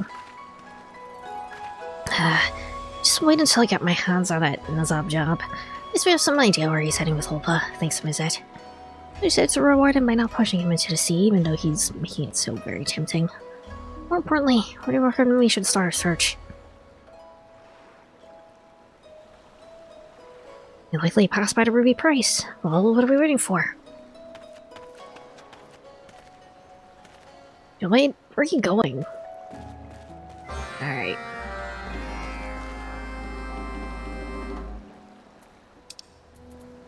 Ruby Price. Oh wait, hold on. It's faster if I go to an Aetherite, I think.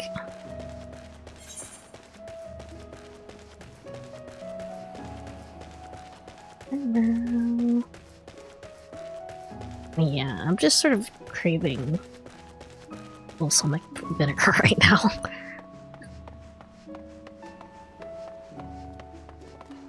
Being able to drink balsamic vinegar sounds really great right now.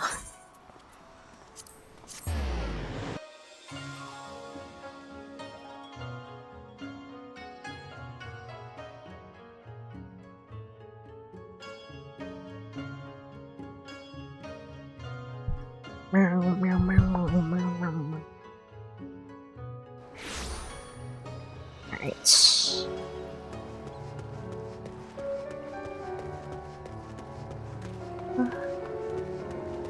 And she's got her clothes back on. Cool. Right, now over here, let's split it up and ask about whether or not I don't want to see a Masmikote and a mermaid about. Excellent plan. It's nice to have everything back to normal. Isn't better not be about my attire again. I haven't noticed Alpa has been kidnapped by masked maniacs who find some eyewitnesses before I change my mind about drowning you. Never did it get to tell her their swimsuit was fetching, but at least I managed to not make a fool of myself.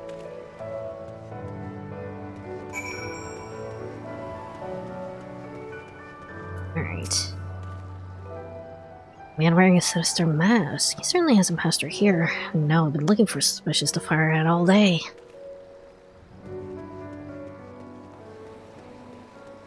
Okay.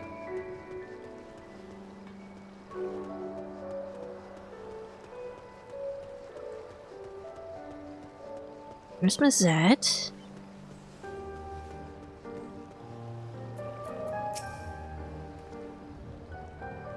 Centerboat's captained by British Makote or any whispers of what have passed by previously. I see why Jolene is so annoyed. Okay. What's the other guy I need to talk to? Not you.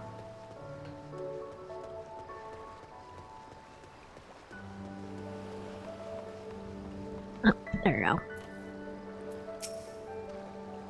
Suspicious man with a mermaid. Huh, very funny, you listeners and your jokes.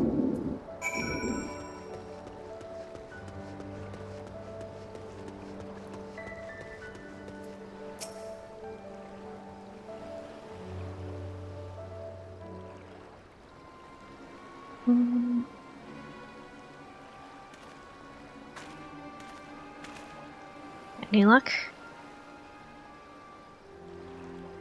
Me too, huh?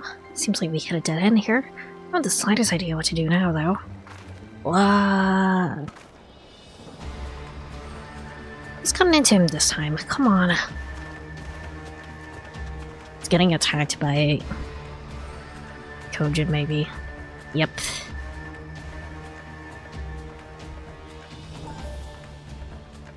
It's not Kabuto, though. Because he doesn't have the gem in his head, right? What's the meaning of this? First you burst out of the water like some sort of sea monster, now you threaten me with a blade. I don't even know who you are, what you are. Oh no, it is Kabuto. What happened to your gem? You do not know what you stole from me, but you shall come to regret it. Tsukumo is more precious than any treasure. Return him at once. Well, being beset by this turtle man. Hi. What's a not coincidence?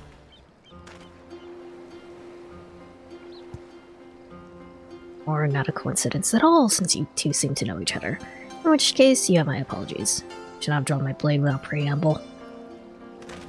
Think nothing of it. As a future leader of the M tribe, I was not alarmed by your sudden menacing advance. Not in the least. I'm Tia, by the way. A friend of ours is a friend of mine.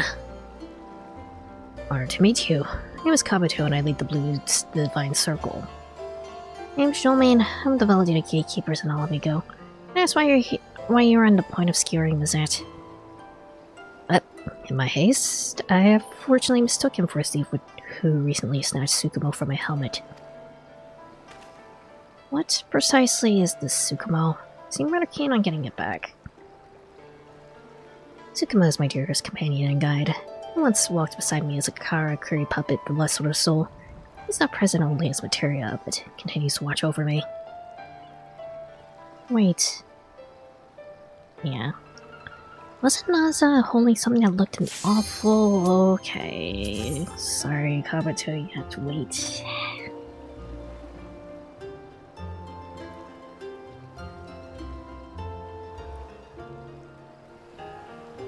Zantok! Zantok! I see some deep past that we're waiting on. I assume it's Zantok. I'm pretty sure it's Zantok.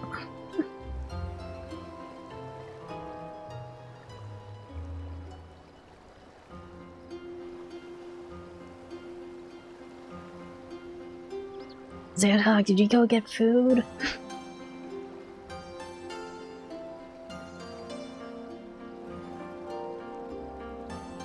There we go.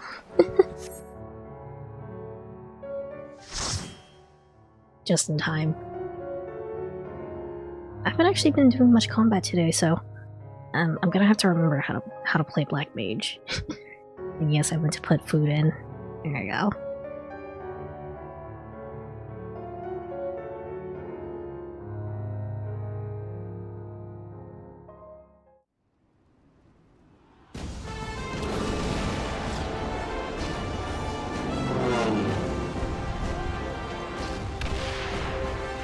Giant airship.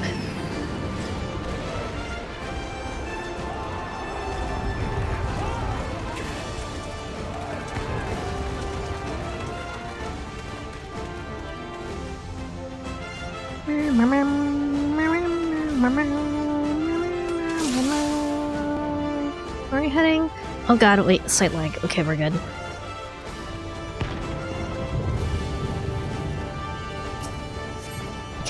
Nope, that's the wrong button.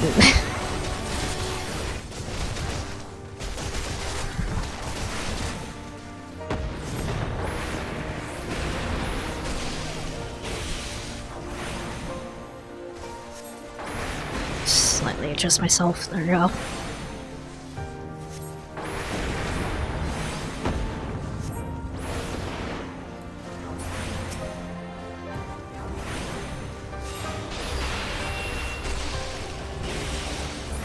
Get Blizzard 4 off? Nope. Oh wait. There we go.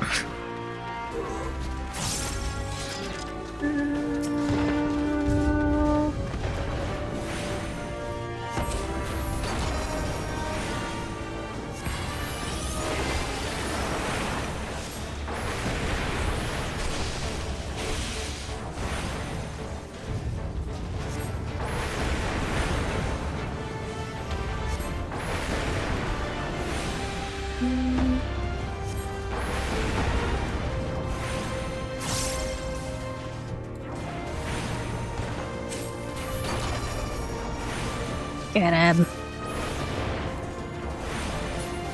There you go.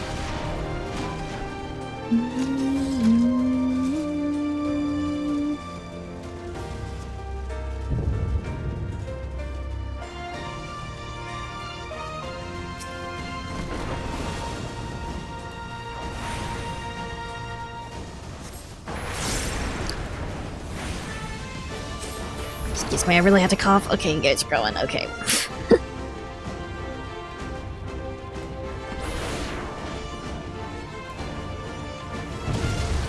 Oh wait, hold on, I'm out of mana.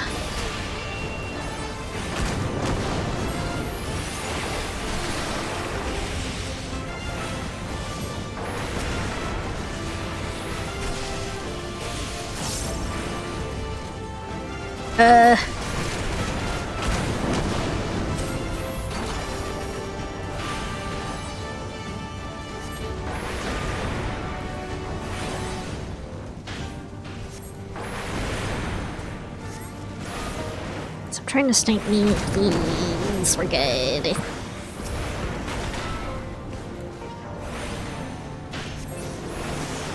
Alright. Big metal suit.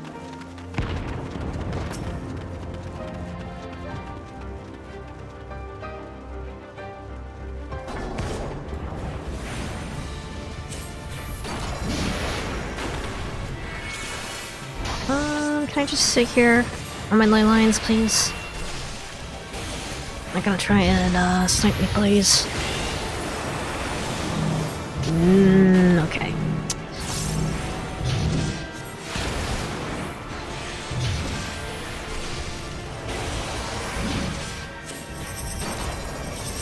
Oh, what is that? Wanna get close? Maybe. Yeah, okay, I see.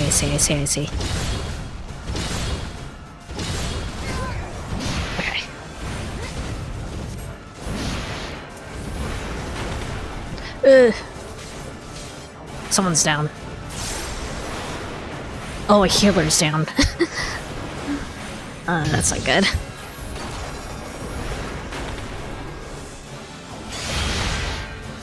Pain. I'm gonna be down here in a second. Okay. That's why I pack Phoenix Downs. Alright. Let's just know at least.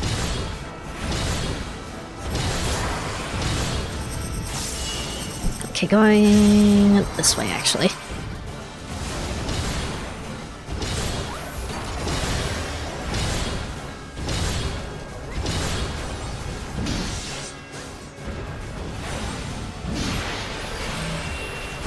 Okay, that's me.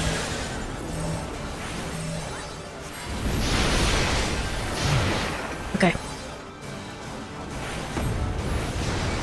Could really use some healing, honestly.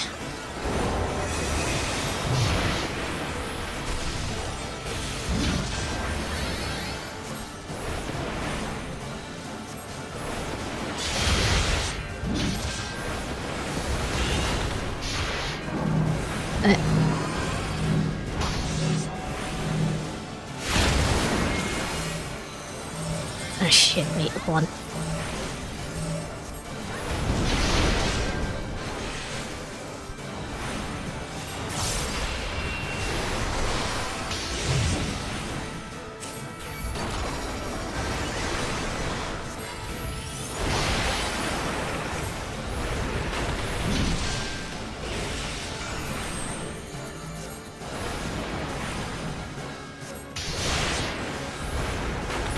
There we go. We're good.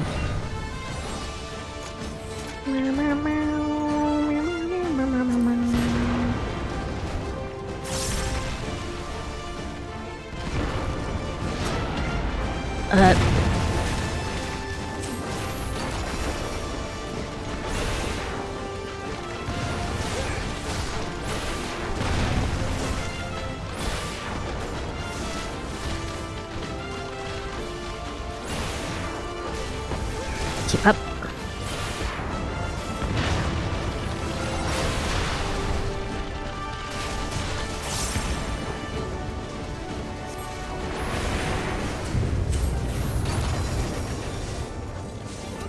Wait, oh, I'm not targeting anything, that's why.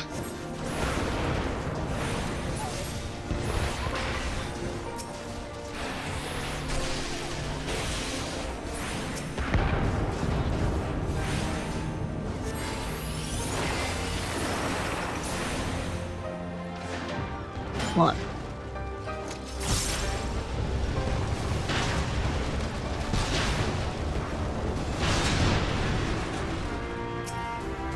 Okay.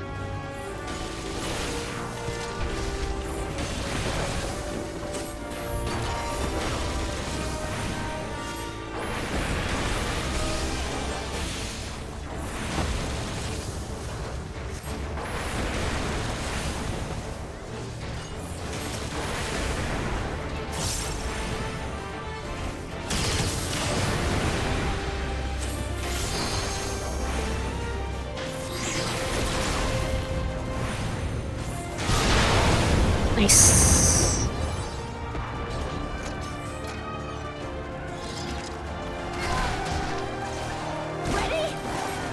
Oh. Oh, Pippin is also here. Cool. Brace yourself to call for reinforcements.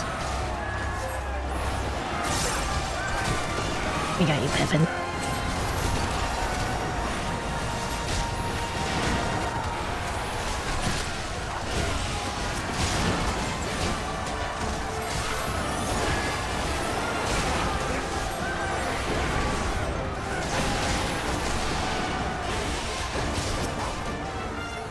What? Oh, and Lisa's here, okay.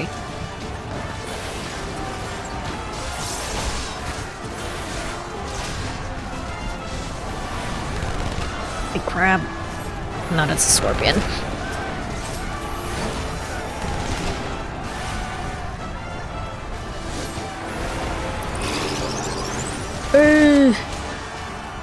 Got that.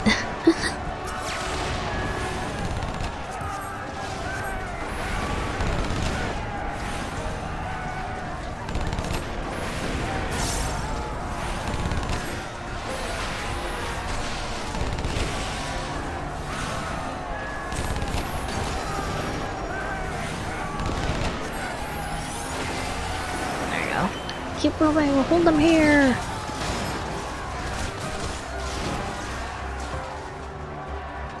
We good? Prometheus.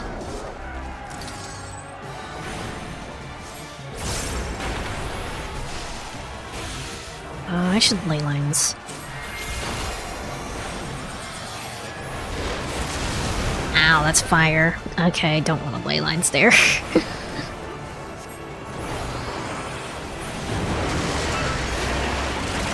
Ow. The wall begins to tremble. I feel like I should get up. Scary.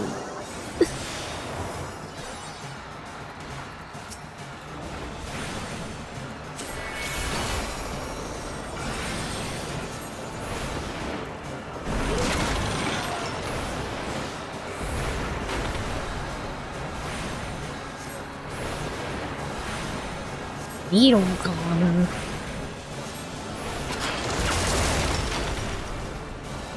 Ah, shit.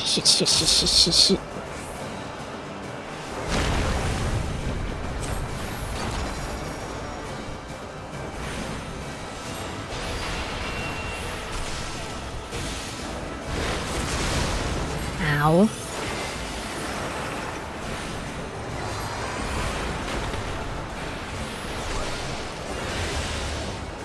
Using missile. It feels like it's not really doing much, honestly. Center. Okay. Oh, I didn't even notice that one. Oh, fuck. Do I might... Okay. How do I use this? How do I use this?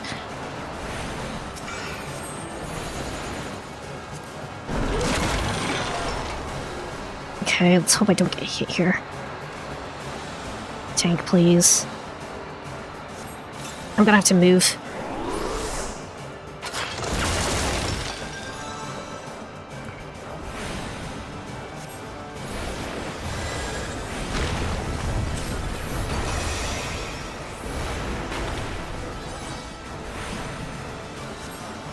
That was my one Phoenix down.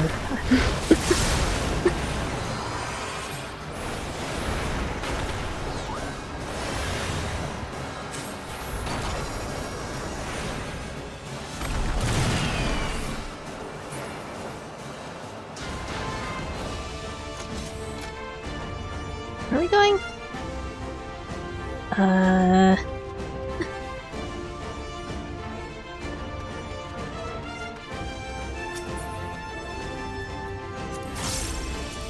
Is Xantok good? Are you typing?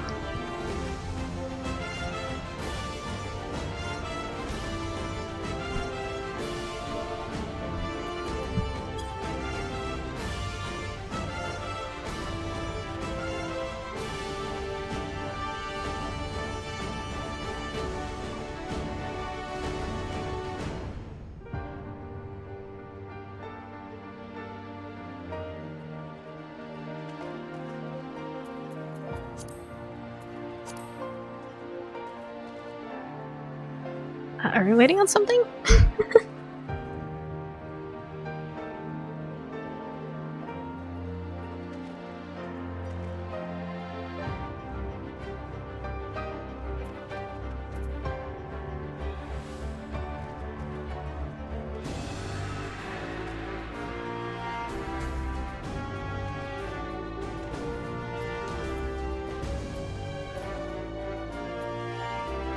Oh wait, Xantok said he's BRBing. Okay.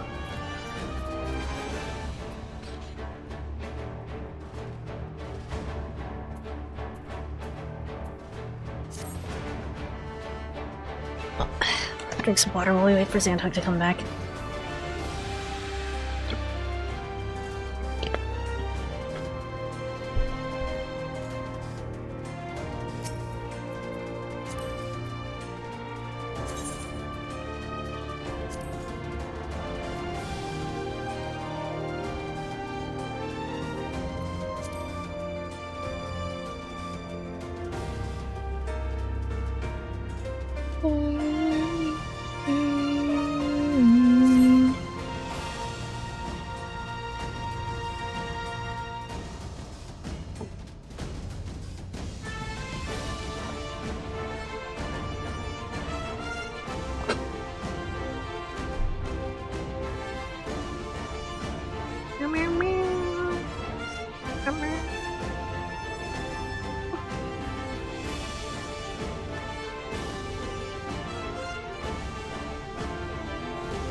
It's starting to get a little bit hot. Let me take my hoodie off.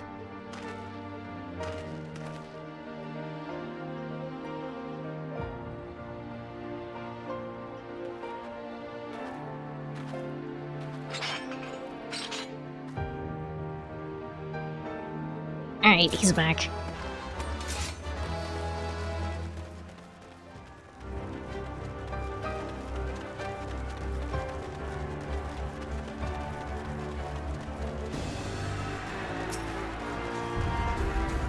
I'm American Kanas, and I've just been dying in the meanwhile, I guess, huh?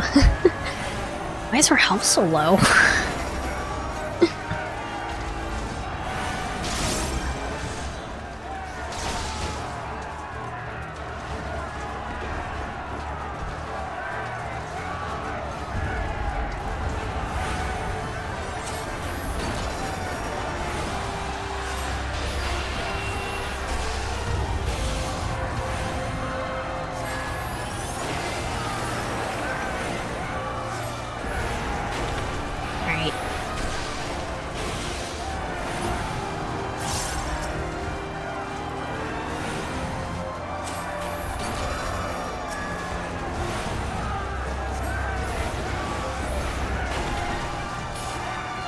There we go.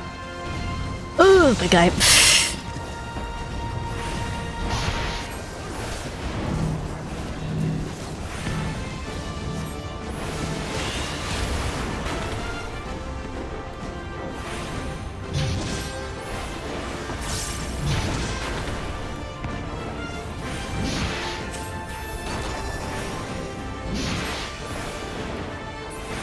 There we go. Okay, that's another guy.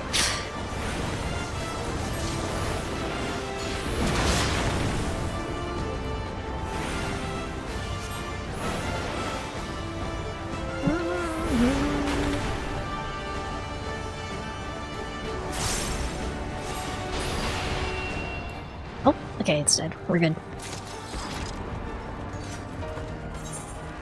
Oh, that's not what I meant to click on. There we go.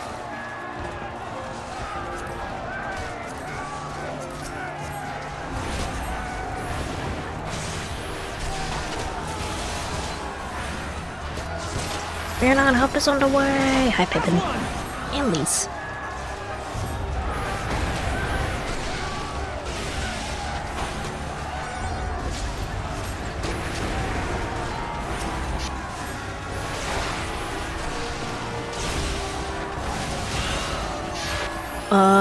Okay, where do I need to go? Away.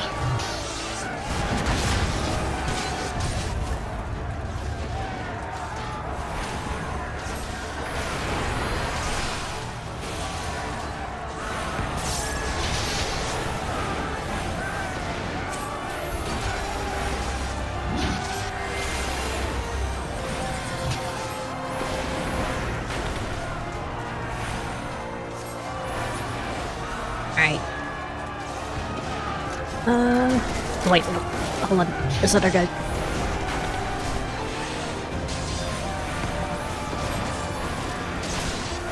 Quickly to me! Okay.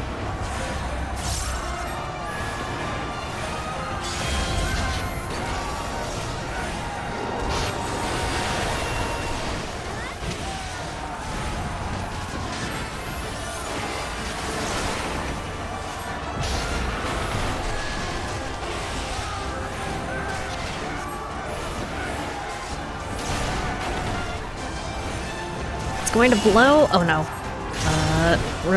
What do we want to do? Oh! Just let Lise do it, I guess. Nice.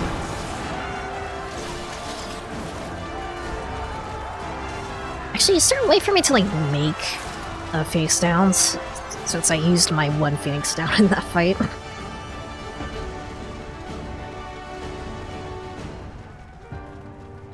Alright, what's here? Can I alchemize Phoenix Downs? I do have alchemists.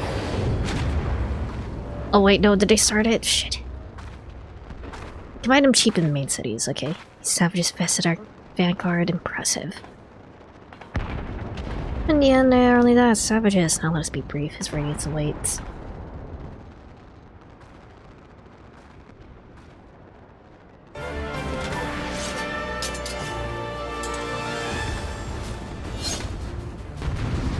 Budget color swap Libby, or whatever the fuck her name was. The evil bitch who killed Aurexia. Okay.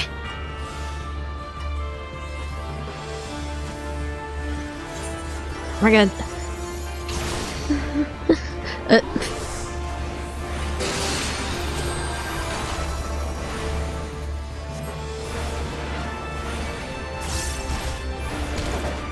Okay, wait.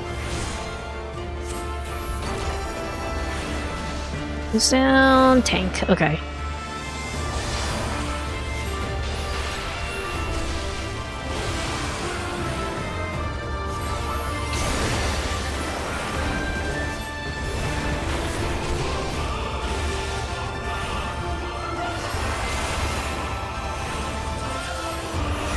Order to bombard. Okay. Oh, wait, I see the things. Okay, wait, the one.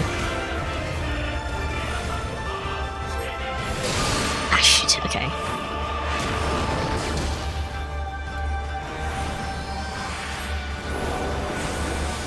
I see that.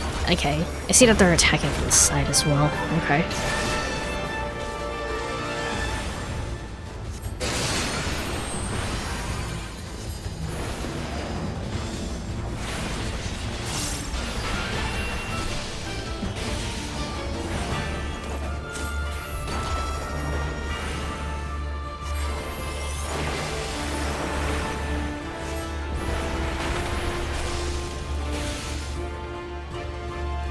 Am I? Oh wait, I'm too far away.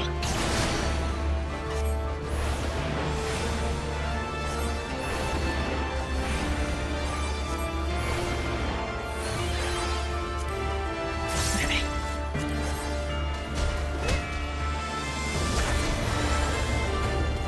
Nope.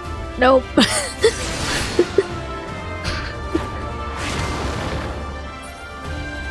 Okay. Percept idea, let's engage them together.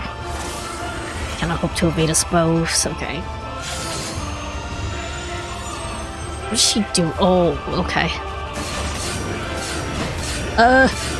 Geometry. Very good.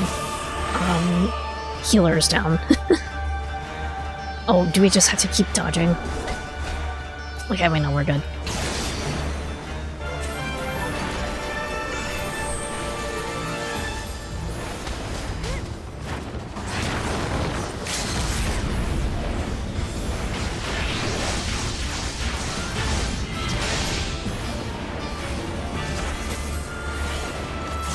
Oh god, what do we do here? Wanna be up close? Just not where anything's being blown up, I assume. Balls. There goes Santok. I don't have any more Phoenix Downs, unfortunately.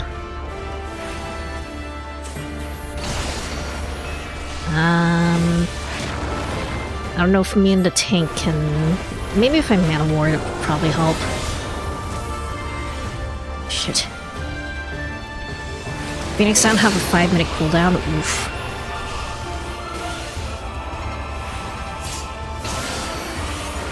Okay, wait. Maybe me and the tank can punch this. Her health's pretty low, but she's also doing a lot of damage, honestly.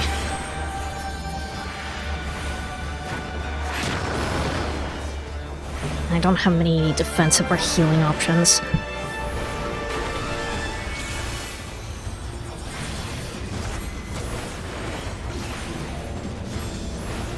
That's scary. Come on, can she go down, please?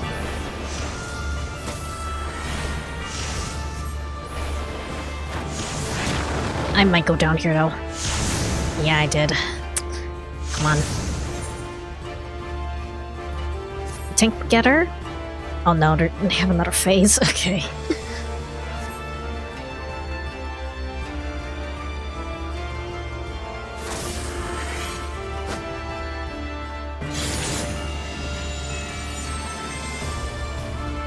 Come on, we ball. I believe in you, Machina.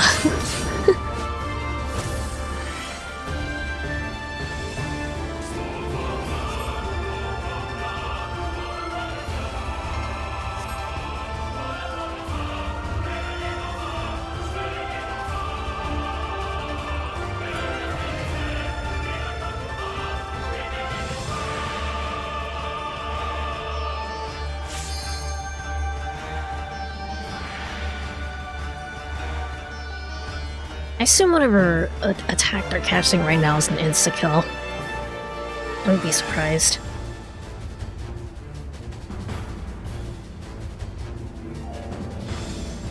That's why you don't start with the fight when people are still in cutscenes, yeah.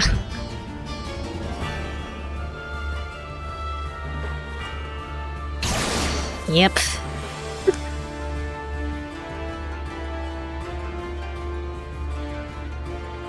Oh wait, I have to go back to starting.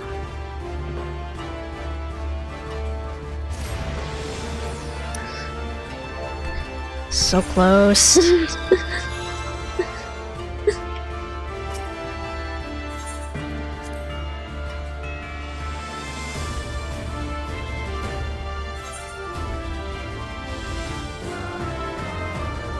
Yep.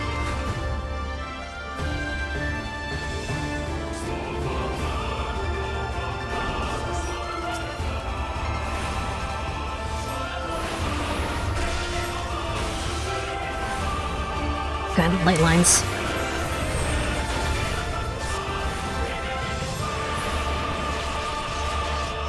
Huh?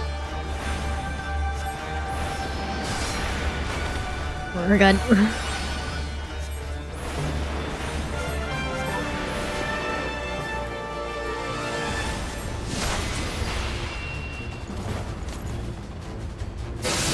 Oh, nope. I'm down.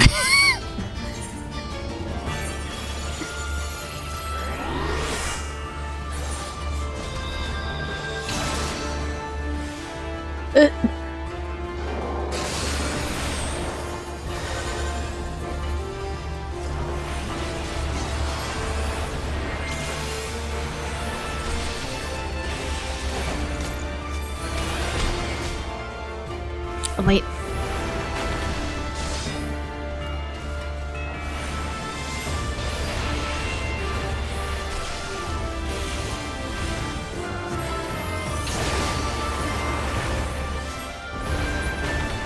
Right.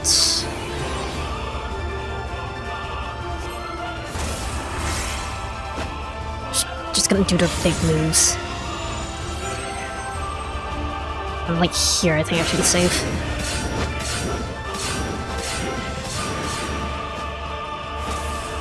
Geometry.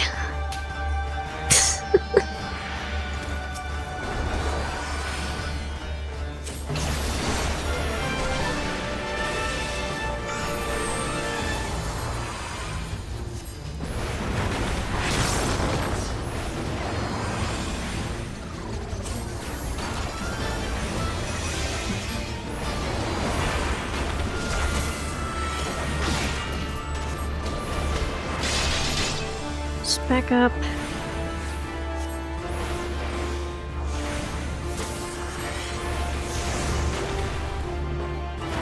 Okay.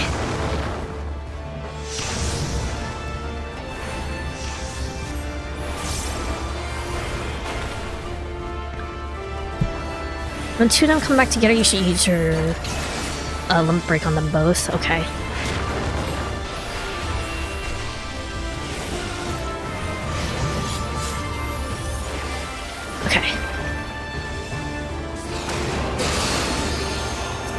Come on. I still haven't actually used my limit break at all yet.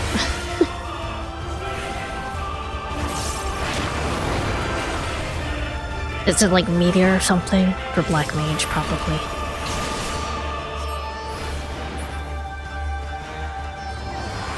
So they're gonna do like their big move first and then I can probably target them.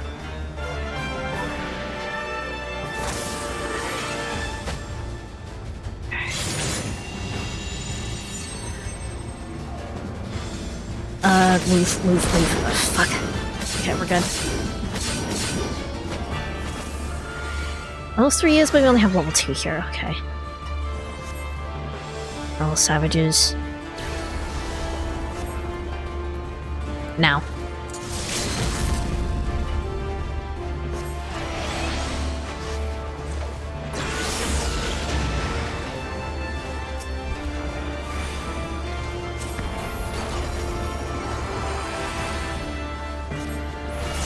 There we go.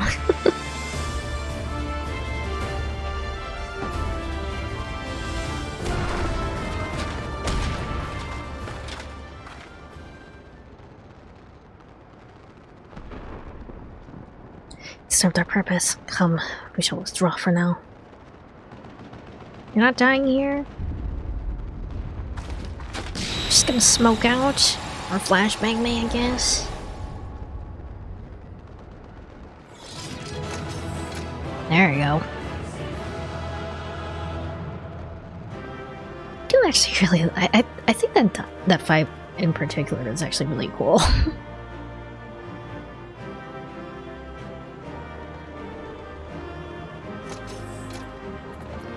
Alright, need...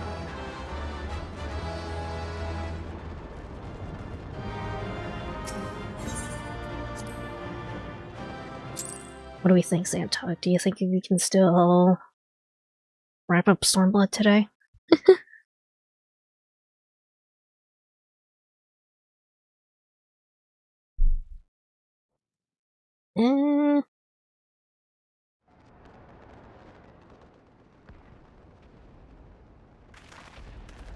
We did it!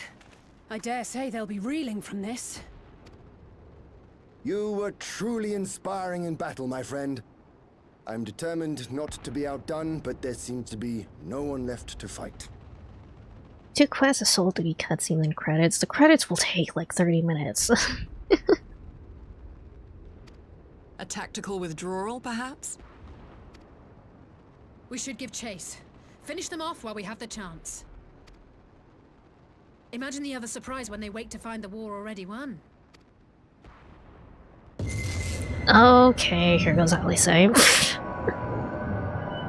light will expunge all life. Is it like an Asian trying to grab me? Forestall the calamity.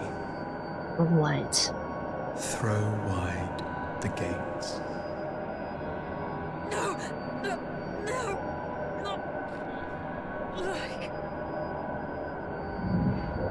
No, Alice. Yeah.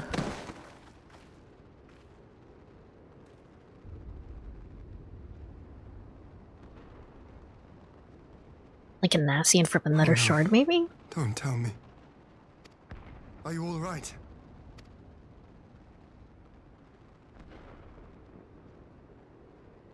I'm alright, but they're running out of science to take.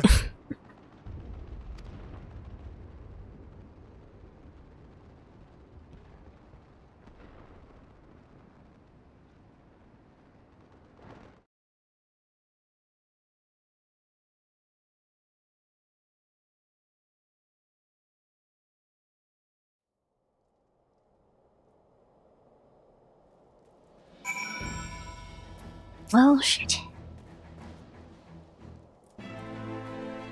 Where's Tartar and all this? None of our lanes have been routed, have they? Well done. Though this exchange was no more than a test of our strength, like does not. Don't be taking any chances now that the Empire has joined the fray. I want to take their time, whittle down our defenses. Still, with your help and that of our eastern allies, we passed the first test. Our line is unbroken. As for Alice, well, she's in good hands over at the infirmary.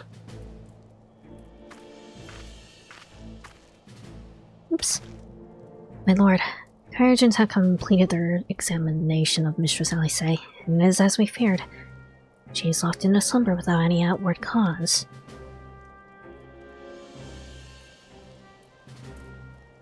Just like the others. Damn it all.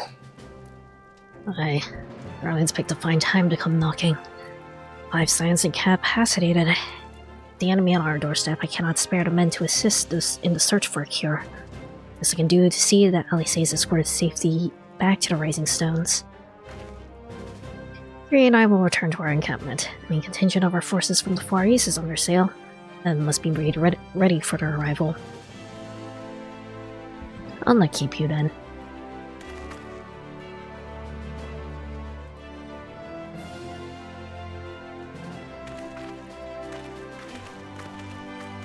Judging by the Guardians' recent movements, or lack thereof, I'll be launching another offensive in the immediate future. You should return to the Rising Stones. Given the plight of your fellow Scions, I understand if you feel on edge, but it'll be no good to anyone without rest. Alright.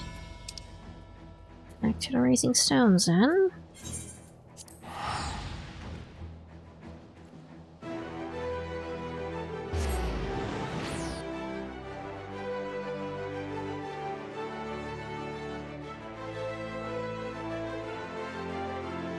I'm the only one left. I was ever trying to get me the entire time, and they just kept missing, you know?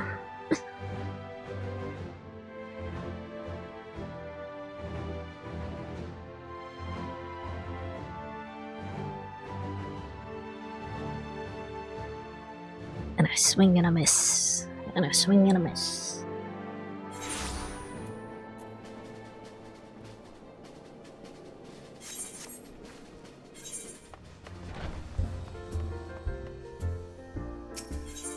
At the very least, I'll finish up the quest, and then I'll probably call it for today. Next week, we actually wrap up Stormblood for real.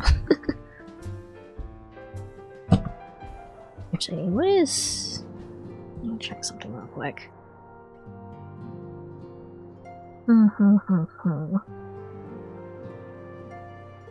So yeah, I have like 2 more weeks where I can stream Final Fantasy XIV before the VTuber SummerSlam, so we're good. Yep. Welcome home. Word has it that you and Mistress Alice gave the Garlands quite a thrashing. Speaking of whom, where is Mistress Alice? Certain she would have returned by now. Long story. You're in charge now, Hoary Boulder.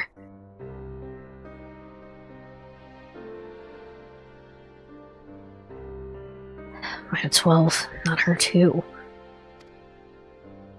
Alcar and I will ready infirmary for her arrival. Also need to send a message to Tataru post haste that I had something other than grim tidings to share with her. And with you too, for that matter. Brings me to report that the Archon's conditions remain unchanged. As we speak, Alternate, Creel, and Master Matoya continue to explore every possible avenue. Unless our efforts have yet to bear fruit.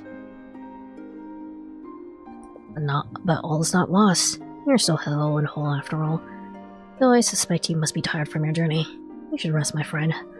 Leave the worrying to us, for the time being at least. Alright.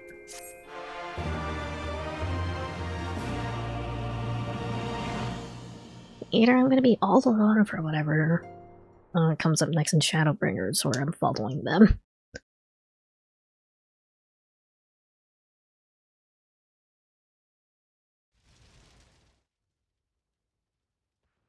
At the border of Alamigo. Better not be seeing them use Black Rose here.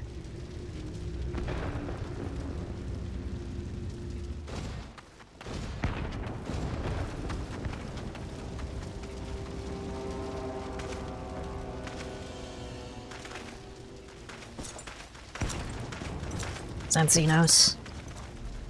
Yep.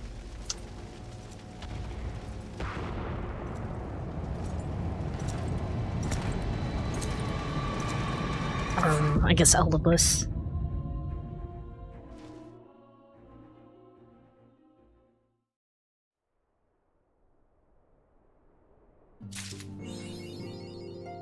Alright. Well, not time for me to call for today, so we're gonna do that. Alright. I think switch to just me.